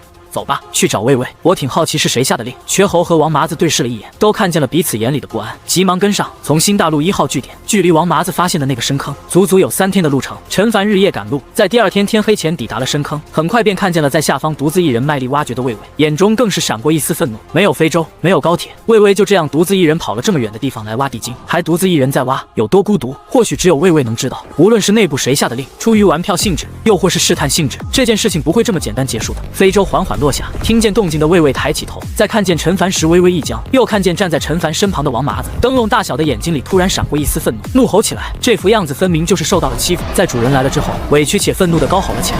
瘸猴默默地朝旁边挪了一点，尽可能的离王麻子远点。不会是王麻子这家伙想私自立功给魏魏下的令吧？这可是越权了，而且魏魏还真听王麻子的命令啊！几乎一瞬间，王麻子面色瞬间煞白，这他妈冤枉啊！他返程的时候不是还和他友好的打招呼吗？现在怎么对他吼起来了？真不关他事啊！陈凡没理会王麻子的神情，只是拄着手杖，独自一人走下非洲，站在魏魏身旁开始交谈，肢体加眼神的结合。一盏茶后，陈凡重新走上了非洲，而跟在身后是满脸委屈的魏魏。瘸猴敏锐捕捉到少爷眼里少了愤怒，反而多了几丝无奈，便意识到这件事情不会朝严重的方向发展，试探性的开口询问：“少爷，是谁下的令？一位阁主？哪个阁主？寿阁阁主啊？”瘸猴有些懵逼。陈凡长叹了一口气，随后实在没忍住，抬起手掌敲打着魏魏的脑袋，怒极反笑道：“你他妈还能自己给自己下令呢？你知道这几天为了找你动用了多少资源不？那么多繁育成员冒着被卷入雷雨海域的危险，在雷雨海域搜寻你，结果你他妈自己给自己下令，跑来挖地精来了。这么远的距离，你还真能自己跑过来的？”是站在一旁的王麻子此时长松了一口气，明显没他什么事儿了，但他还是有些不解。狱主，发生什么了？说来话长。陈凡无奈的叹气道：“上次魏魏回樊玉的时候，我坐在城墙上思考接下来的发展，魏魏趴在我脚边，我随口说了句，马上又到诞辰之日了。魏魏记住这句话了，打算给我送个礼物。他觉得我肯定很喜欢这里的地精，便想要挖出足够多的地精给我一个惊喜，然后就去找赵生平要了一大批卤煮，带着喝的，将身份令牌留在城内，跑了数日，从新大陆1号据点跑到这里，开始开采地精。如果不是你刚好路过发现了他，真不知道要找他找多久。这傻狍子，气得我现在脑壳疼。王麻子有些茫然地望向正对他龇牙咧嘴的魏魏。所以你路过他的时候，他跟你摆爪子不是跟你打招呼，而是让你替他保密。现在你在他心里是一个不值得信任的告密者啊！王麻子更加懵逼的愣在原地，谁他妈能看懂那个摆爪子是保密的意思？先不说他没看懂，就算他真看懂了，回到据点看见那搜查阵仗，他也不可能保密啊！走了。陈凡有些没好气的拍了下魏魏脑袋。跟我回江北修高铁去！真的是，掌心突然涌出重物下坠感。他低头望向魏魏，怯生生地朝他手里吐的一块地精后，声音戛然而止，停顿片刻后，才突然笑了起来。算了，不管怎么说，这确实是我收到的第一份生日礼物，谢谢你，魏魏。魏魏变得兴奋起来，尾巴开始不断如往常那样左右敲击着非洲甲板。找到魏魏后，陈凡心情也变得不错了起来，但还是非常严肃地告诉魏魏，日后有任何行动都不能扔下身份令牌，且不得擅自行动。3天后，几人返回新大陆1号据点。王麻子站在望向和魏魏一起走进樊玉高铁站台的狱主背影，有些唏嘘地感慨道：“从这里跑到水势极大，剩下的还有不少防空炮等。”在7号防线外的一片广袤空地上，种植了大规模的鬼茄，这是一种特殊鬼植，成熟后触碰可产生巨大爆炸，成熟期需1年，且无法移动。成熟后会自动冒出头来。雨季结束后，7号防线就会安排人在城墙外大规模播种鬼茄种子，等来年雨季即将来临时，刚好成熟，这些鬼茄将会迎接雨季第一波大型鬼潮。陈凡轻点了下头，停顿良久后，他才继续开口道：“你对永业殿了解多少？”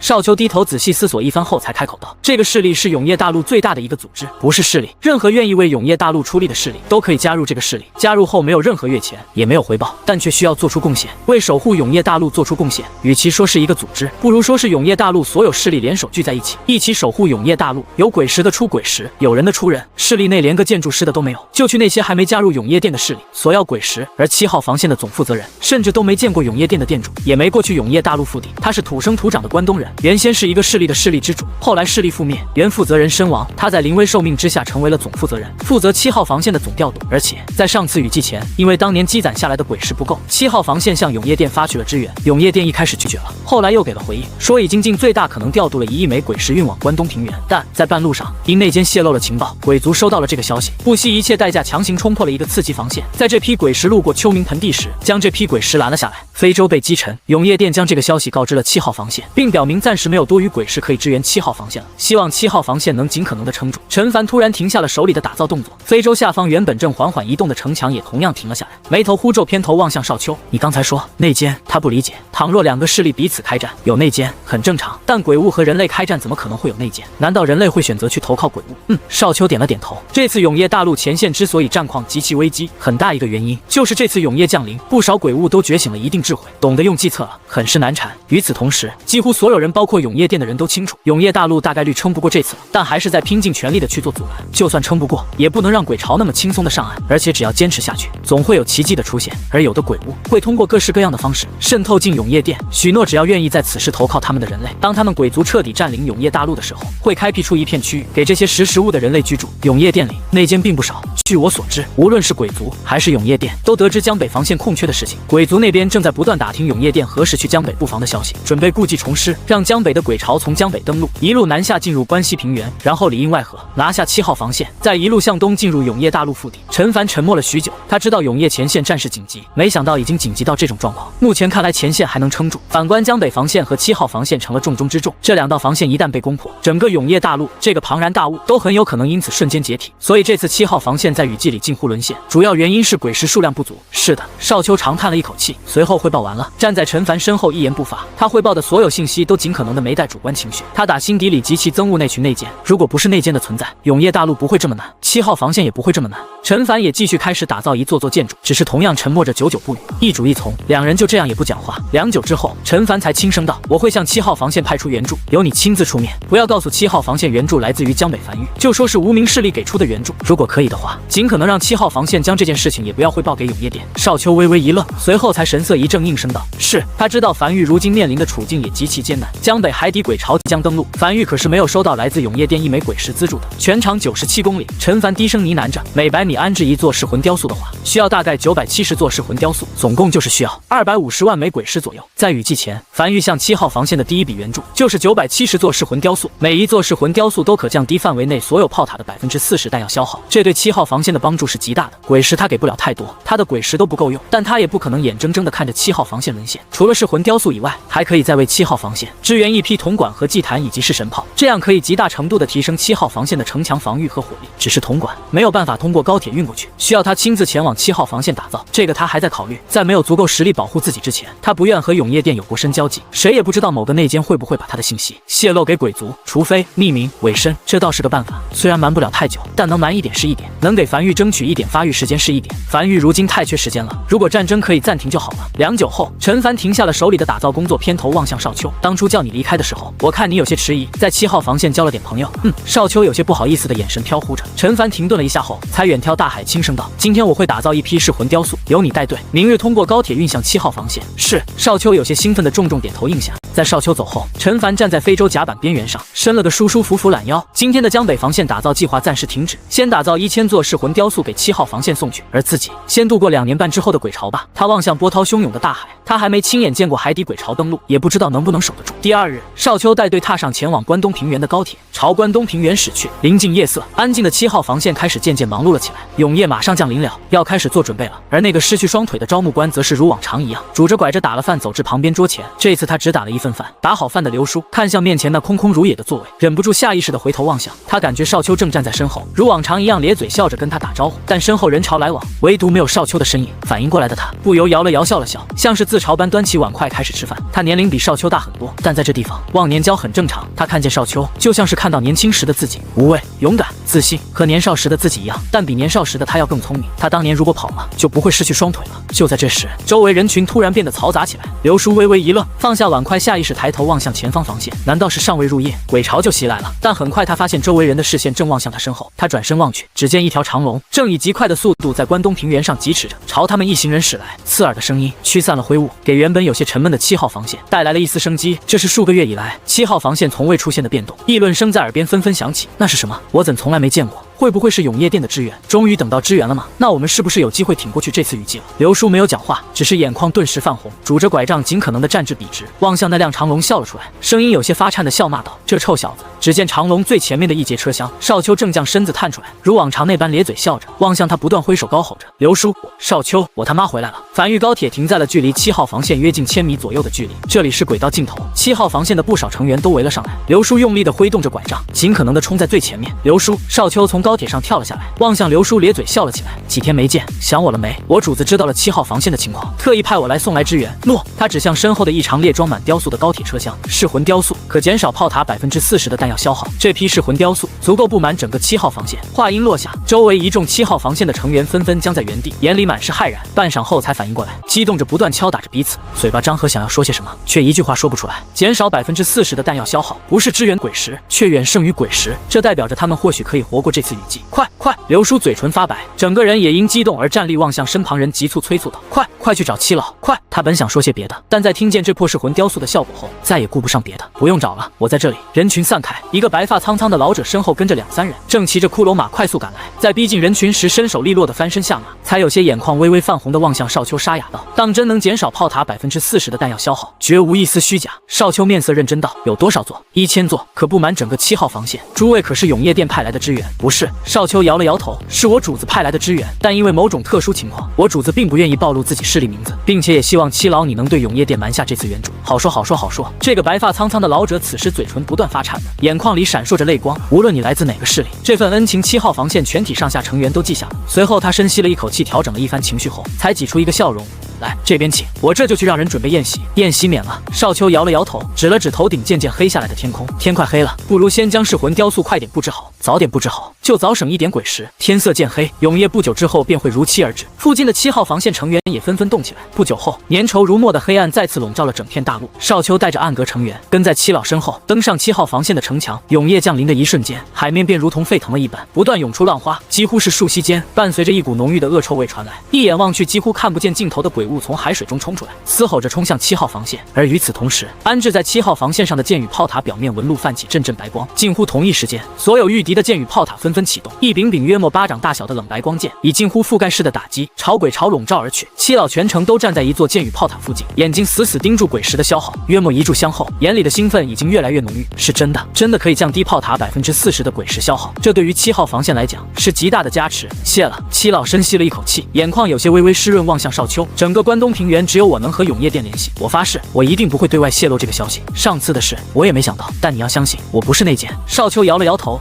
你肯定不是，你要是的话，7号防线早就失守了。他知道七老在说什么。上次永业殿在雨季里派出7名天师级别的建筑师前来支援，但在返程时却纷纷被暗杀，死于自己人手中。这件事让七老一直都很自责，因此七老也能理解为什么这个帮助他的势力要匿名。对了，有件事情，上次7号防线被攻破，永业大陆派来了7位天师级别建筑师的同时，还派了一位近乎武圣修为的守夜人。正常来讲，守夜人是无法提升自己修为的。你可知那个近乎武圣修为的守夜人是如何做到的？狱主没让他问这件事，是他自己想知道。七老沉默了许久后，才沙哑道：守夜人有一种独特的特征，他们的肉体宛如阵法一般，可以封印并压缩很强的能量。血脉经络组成的阵纹死死压制住体内的能量，一旦启动时便是阵裂，能量爆发之日。守夜人威力虽然巨大，但在面对鬼巢时却显得极其无力。后来永业殿偶然发现了一种特殊的情况，那就是守夜人的肉体是没有上限的，可以封印并压缩很多能量。这样一旦启动，威力会极其惊人。将数百枚鬼石液化后的乳白液体强行挤压进守夜人体内时，这些鬼石化作的能量就会被封印在守夜人体内。一开始守夜人会极其痛苦，但慢慢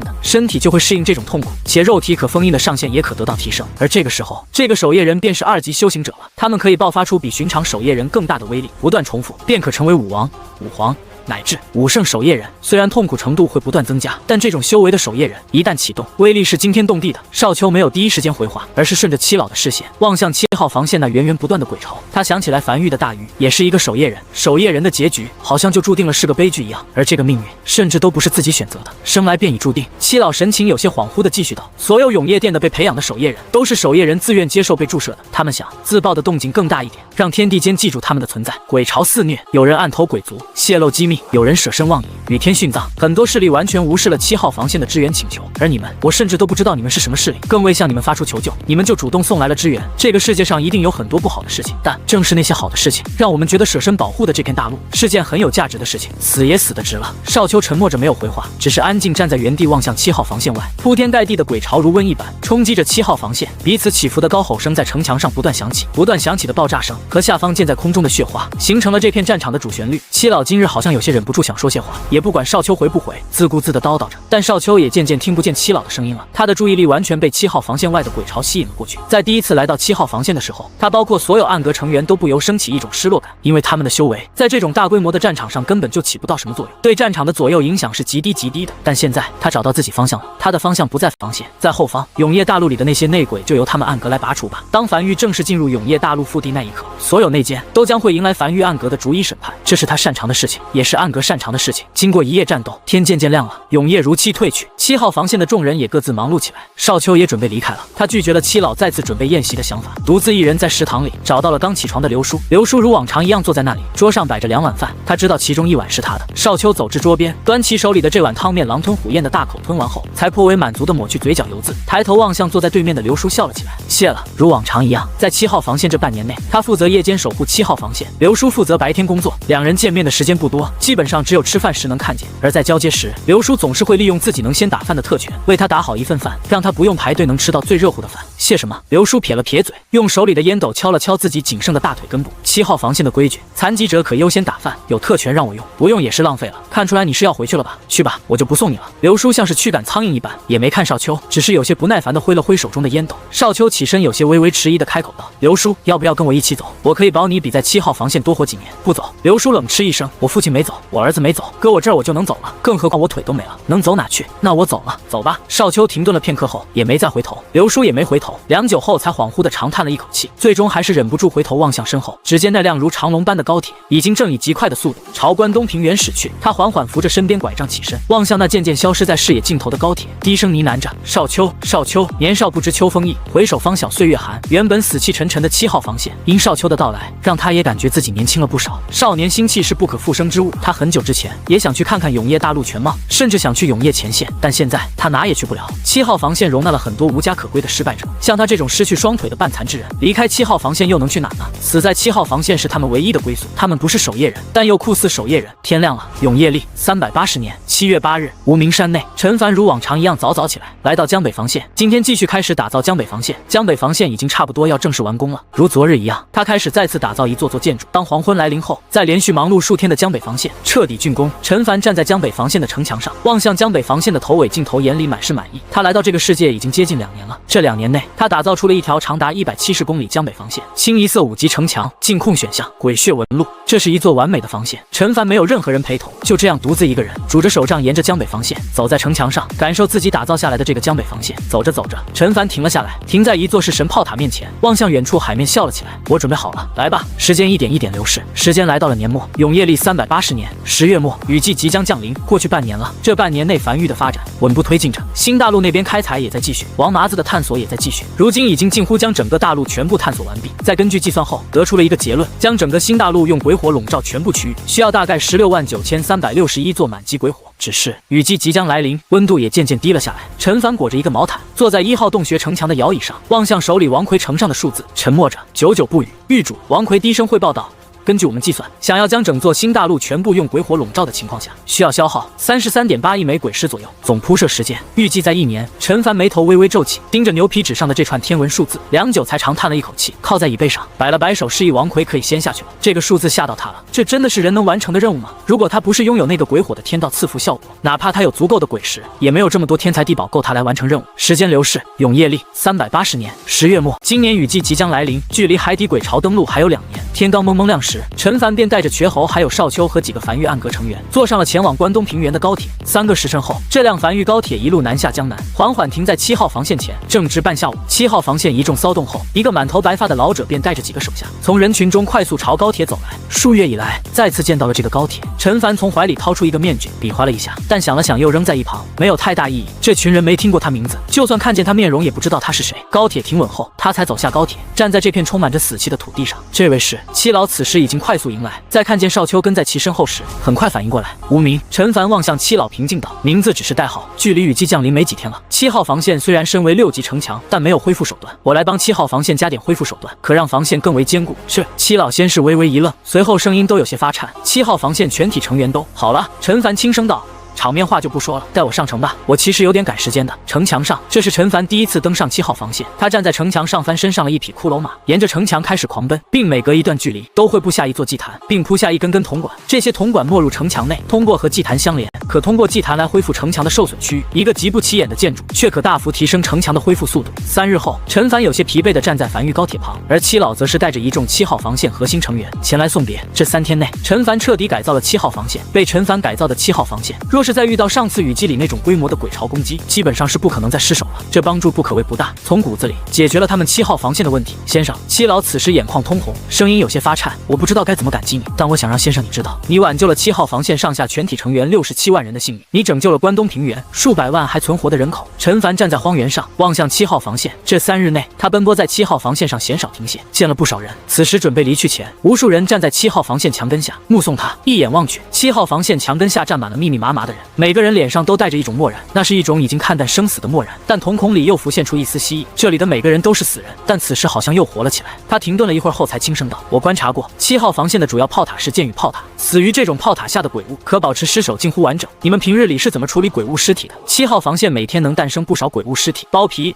去骨、挖鬼石。”七老虽然不知道眼前这位为什么会询问这个，但还是第一时间回答：“部分鬼皮和鬼骨可以当做鬼材用来炼器炼丹或是打造建筑，往常这些东西会和鬼物尸体一起售卖给关东平原的各个势力，他们负责销售至关西平原。但如今上次雨季7号防线失守，关东平原人口10不存3，仅存的势力都跑了，如今已经没有商会来往了。这些东西我们只有鬼皮和鬼骨还留着，像鬼物尸体什么的都扔了。”好。陈凡轻点了下头。接下来的日子里，会有数辆高铁不断在关东平原和我们势力往返，你们要做的是将这些鬼皮、鬼骨包括鬼物尸体搬运至高铁上，而我会付给你们鬼石，具体价格回去后会有人来和你们对接，不会太高。我们其实也挺缺鬼石的，但也不会让你亏。不用不用。七老闻言急忙急促的摆手拒绝。先生，你们送来了1000座噬魂雕塑，对7号防线帮助已经很大了。如今你身为一个势力之主，又亲自来，先生，这些鬼物尸体你们拿走就好了，不收1枚鬼石。陈凡笑了笑，也没多说什么，而是转身朝高铁走去。这事儿就这样定了，你派人安排就行。鬼石肯定会有的，但不会太多。走了。这3天内，他扩修了关东平原的高铁，确保高铁轨道可以拥有多个分叉，通向长达97公里7号防线的各个区域，这样可以最大效率的收集鬼物尸体。这就是繁育高铁打造出来的意义。而这么做主要是为了祭塔，向祭塔献祭尸体可获得各式各样的材料、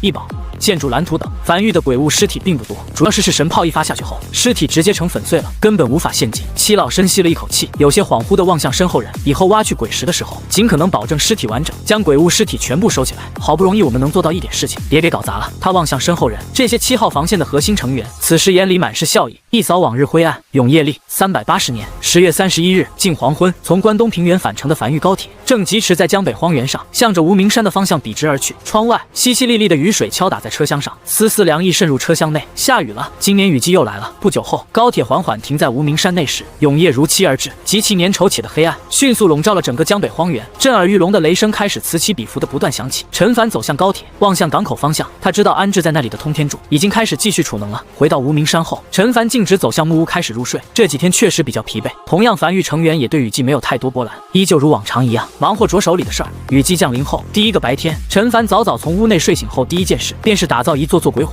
随后通过高铁运往新大陆，并由新大陆那边按照后勤格标出的点，将一座座鬼火摆放在对应点位上。这就是他那需消耗33.9亿枚鬼石的新大陆星火燎原工程。这个工程需要足足1年后才隐约能看见结果。时间一点一点流逝，这次雨季繁育并没有遭到太多冲击，时间就这样缓缓来到雨季末尾。新大陆这边的星火燎原工程已经有了一定的初步进度。此时天气渐渐暗下来，今晚不出意外的话，应该就是雨季最后一晚。关东平原，七老望向站在自己面前的一众7号防线核心成员，哪怕今夜过了雨季没结束，也就只有2、3晚了。今夜让大家都打起12分精神来，只要过了这次雨季，我们又能迎来1年的休养期。是。下方一众核心成员齐齐应下，才四处散去。在做完这一切后，就在这时，他怀里的突然传来一阵滚烫。七老面色微变，从怀里掏出一块满是洞口的小巧石头，用手掌将其完全包裹进去后，一道声音在他脑海内响起，只有他一人能听到。7号防线在雨季并未失守，有何突发情况？一道沙哑的男声，声音中不带任何感情，询问的极其直接。七老微微迟疑地望向城墙根下的吞噬雕塑，这是来自永夜殿的消息。他知道永夜殿那边为何会有此疑问，因为永夜殿那边因为腾不出手脚，这次雨季降临前已无力支援7号防线，虽没有明说，但基本上已经将7号防线这边放弃了。但如今他们7号防线撑过了这个雨季，永夜殿那边自会判断出发生了意外情况。7号防线在雨季即将降临前，侥幸在附近挖到了数座产量不小的鬼矿，这才得以撑过雨季。他只是嘴唇微微蠕动，没有发出任何声音，但声音却顺着手里的子母石传到千里之外永夜殿负责联系他的那个成员手里。明白。脑海里很快响起对方冰冷且不带感情的声音：鬼矿产量如何？可否够在江北打造一条长达170公里的江北防线？如果够，永夜殿会尽可能的派出一批建筑师；不够，七老没有丝毫犹豫的摇了摇头，得发现多大一个鬼矿才能够打造一道防线，根本不可能。收到。对方情绪已经没有任何波澜，无论是在得知7号防线未沦陷，还是得知发现了鬼矿，都没有任何波澜。那位留在江北的气息，2年后便会消散。永夜殿已无力支援江北，命7号防线负责人七老携带7号防线全体核心成员，尽可能携带所有鬼石异宝等，于今年雨季结束后，一路向东前往永夜大陆边缘地带的黄泉口峡谷，弃守7号防线。什么？七老面色瞬间煞白。他知道黄泉口区域，那是永夜大陆靠近关西平原的一片区域，因地形特殊，近乎将永夜大陆和关西平原彻底一分为二，故而被称之为黄泉口峡谷。这就意味着永夜殿彻底放弃了黄泉口峡谷以西的所有区域，这其中就包括江北4地、关西2地。那黄泉口区域以西这片区域的人怎么办？等死。对方的声音依旧没有波澜，甚至没有森寒，更像是在平平无奇地叙述一件极其寻常的事情。永夜殿的3号前线和4号前线在雨季相继失守，损伤无数。为了补上3号和4号前线，永夜殿不惜一切代价，在3号和4号失守区域后方紧急建立起2道防线。如今永夜殿资源严重匮乏，只能在黄泉口峡谷区域入口处打造出1道防线，那里碎裂的节点更小，需打造的防线也更短。守1道防线总比守2道防线容易。拒绝执行。七老有些愤怒地地嘶吼道：“你们怎么能放弃这么多区域？你们知道这会死多少人吗？至少你也要告诉所有人，让所有人一起撤离。”哪怕听见七老的怒骂声，对方也没有任何反应，只是依旧在平淡叙述：“如果你有那么多骷髅马和足够的后勤，你可以尝试带着所有人撤离，又或者你能补齐江北防线以及无支援的情况下坚守住7号防线。”怎么可能？七老情绪从未如此激动地怒吼道：“永夜殿连打造江北防线鬼石都没有了吗？没有了。”七老在听见对方如此平淡地说出这3个字后，突然从激动的情绪中平复下来，沉默许久后，才眼眶通红地沙哑道：“知道了，我不会走的。7号防线不会撤离一人，将死守7号防线。”这次对方并没有第一时间回答，只是在停顿了片刻后，语气里难得地带上了一丝情绪，沙哑道：“永夜终灭，万古如咒，恭送七老赴死，我们会赢的。”掌心里的子母石渐渐失去温度，通讯也被挂断。七老独自一人站在城墙上，眼中满是绝望和不甘地望向城根下那一座座帐篷。雨水打在他身上，却没有浇灭他心中的那团火，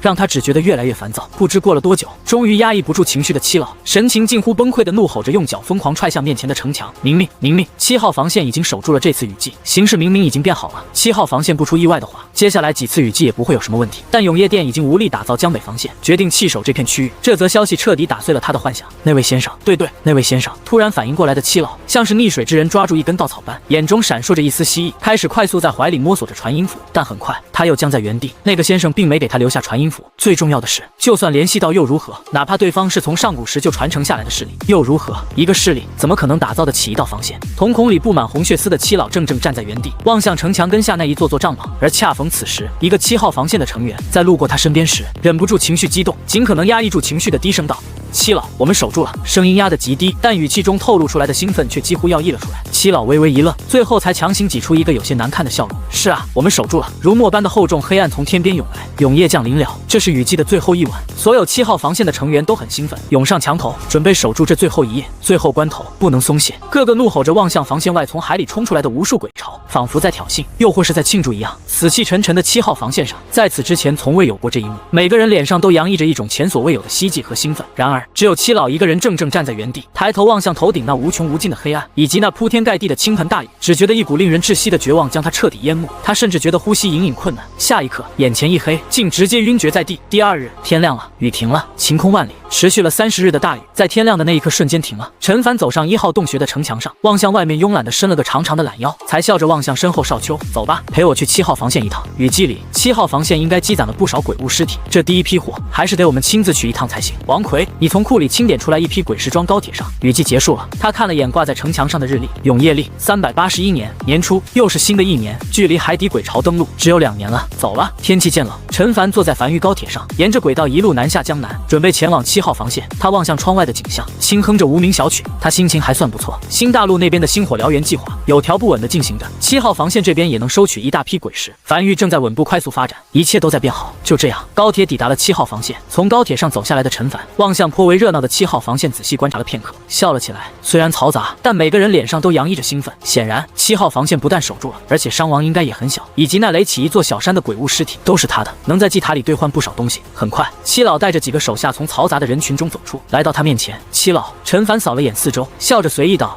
雨季结束了，来收货了。看来7号防线这次在雨季里守得还不错。”七老面色有些隐隐煞白，瞳孔里布满红血丝，状态显得极差。本就是7老80的人，这副状态让人不由有些担忧，下一刻就会突然暴毙。你这是什么情况？陈凡眉头微微皱起。雨季里染风寒了，7老状态差到有点像是伪人鬼，放在樊城那都是重点盘查的对象。7老深吸了一口气，摆手示意跟着身边的人都散去后，才独自一人站在陈凡面前，声音中夹杂着绝望和不甘，微微发颤道：“先生，7号防线上下全体成员很感激你的支援，但永夜殿放弃7号防线了。永夜殿在黄泉口峡谷建立了新的防线，2年后会有无数鬼潮从江北海底登陆，永夜殿无力在江北建立起新的防线。黄泉口峡谷位于关西平原的最东边，那里是永夜大陆真正的海岸线。我们江北4地连同关东2地，只是永夜大陆上一个凸起的大型海岛。我将这个消息告诉你，先生，你尽快离开吧，我就不走了。我无法看着这么多人就这样无故死去，我想护他们最后一程。”七老在说完这些话后，突然状态变得好了不少，眼里闪过一丝决然。先生，这些日子真的很感激你的支援。陈凡眉头微微皱起，他听明白了，永夜殿不打算来江北打造防线了，连打造一个江北防线的鬼石都没了。永夜殿前线已经危机到这种地步了。永夜前线丢了2个防线，死了不少人。我看看。陈凡从怀里掏出鬼皮地图望去，在关西平原的最东面有一片连绵山脉，山脉中有一个大型缺口，那个缺口便是黄泉口峡谷。半晌后，他大概搞清楚是什么状况了，有些感慨地望向七老。没事儿，别慌，江北有防线的，长达170公里的江北防线，如今正安安稳稳地坐落在江北。7号防线沦陷不了，江北防线也沦陷不了，我们都能活下去。七老愣在原地，眼里闪过一丝不解，江北怎么可能有防线？以前江北全靠那位留下的气息震慑海底鬼物，哪里来的防线？永业殿也不至于骗他，更何况前线都丢了2个，永业殿确实没有足够资源打造新的防线了，又是哪里来的防线？但下一刻，一道闪电突然从他脑海里划过一般，他陡然想到了什么，嘴唇发颤，有些难以置信地望向眼前这个男人。难道你？陈凡笑了起来，认识这么久了，一直忘了做自我介绍。在下陈凡，来自江北樊玉，镇守江北已有数年，永业殿无力守的江北，我樊玉来守。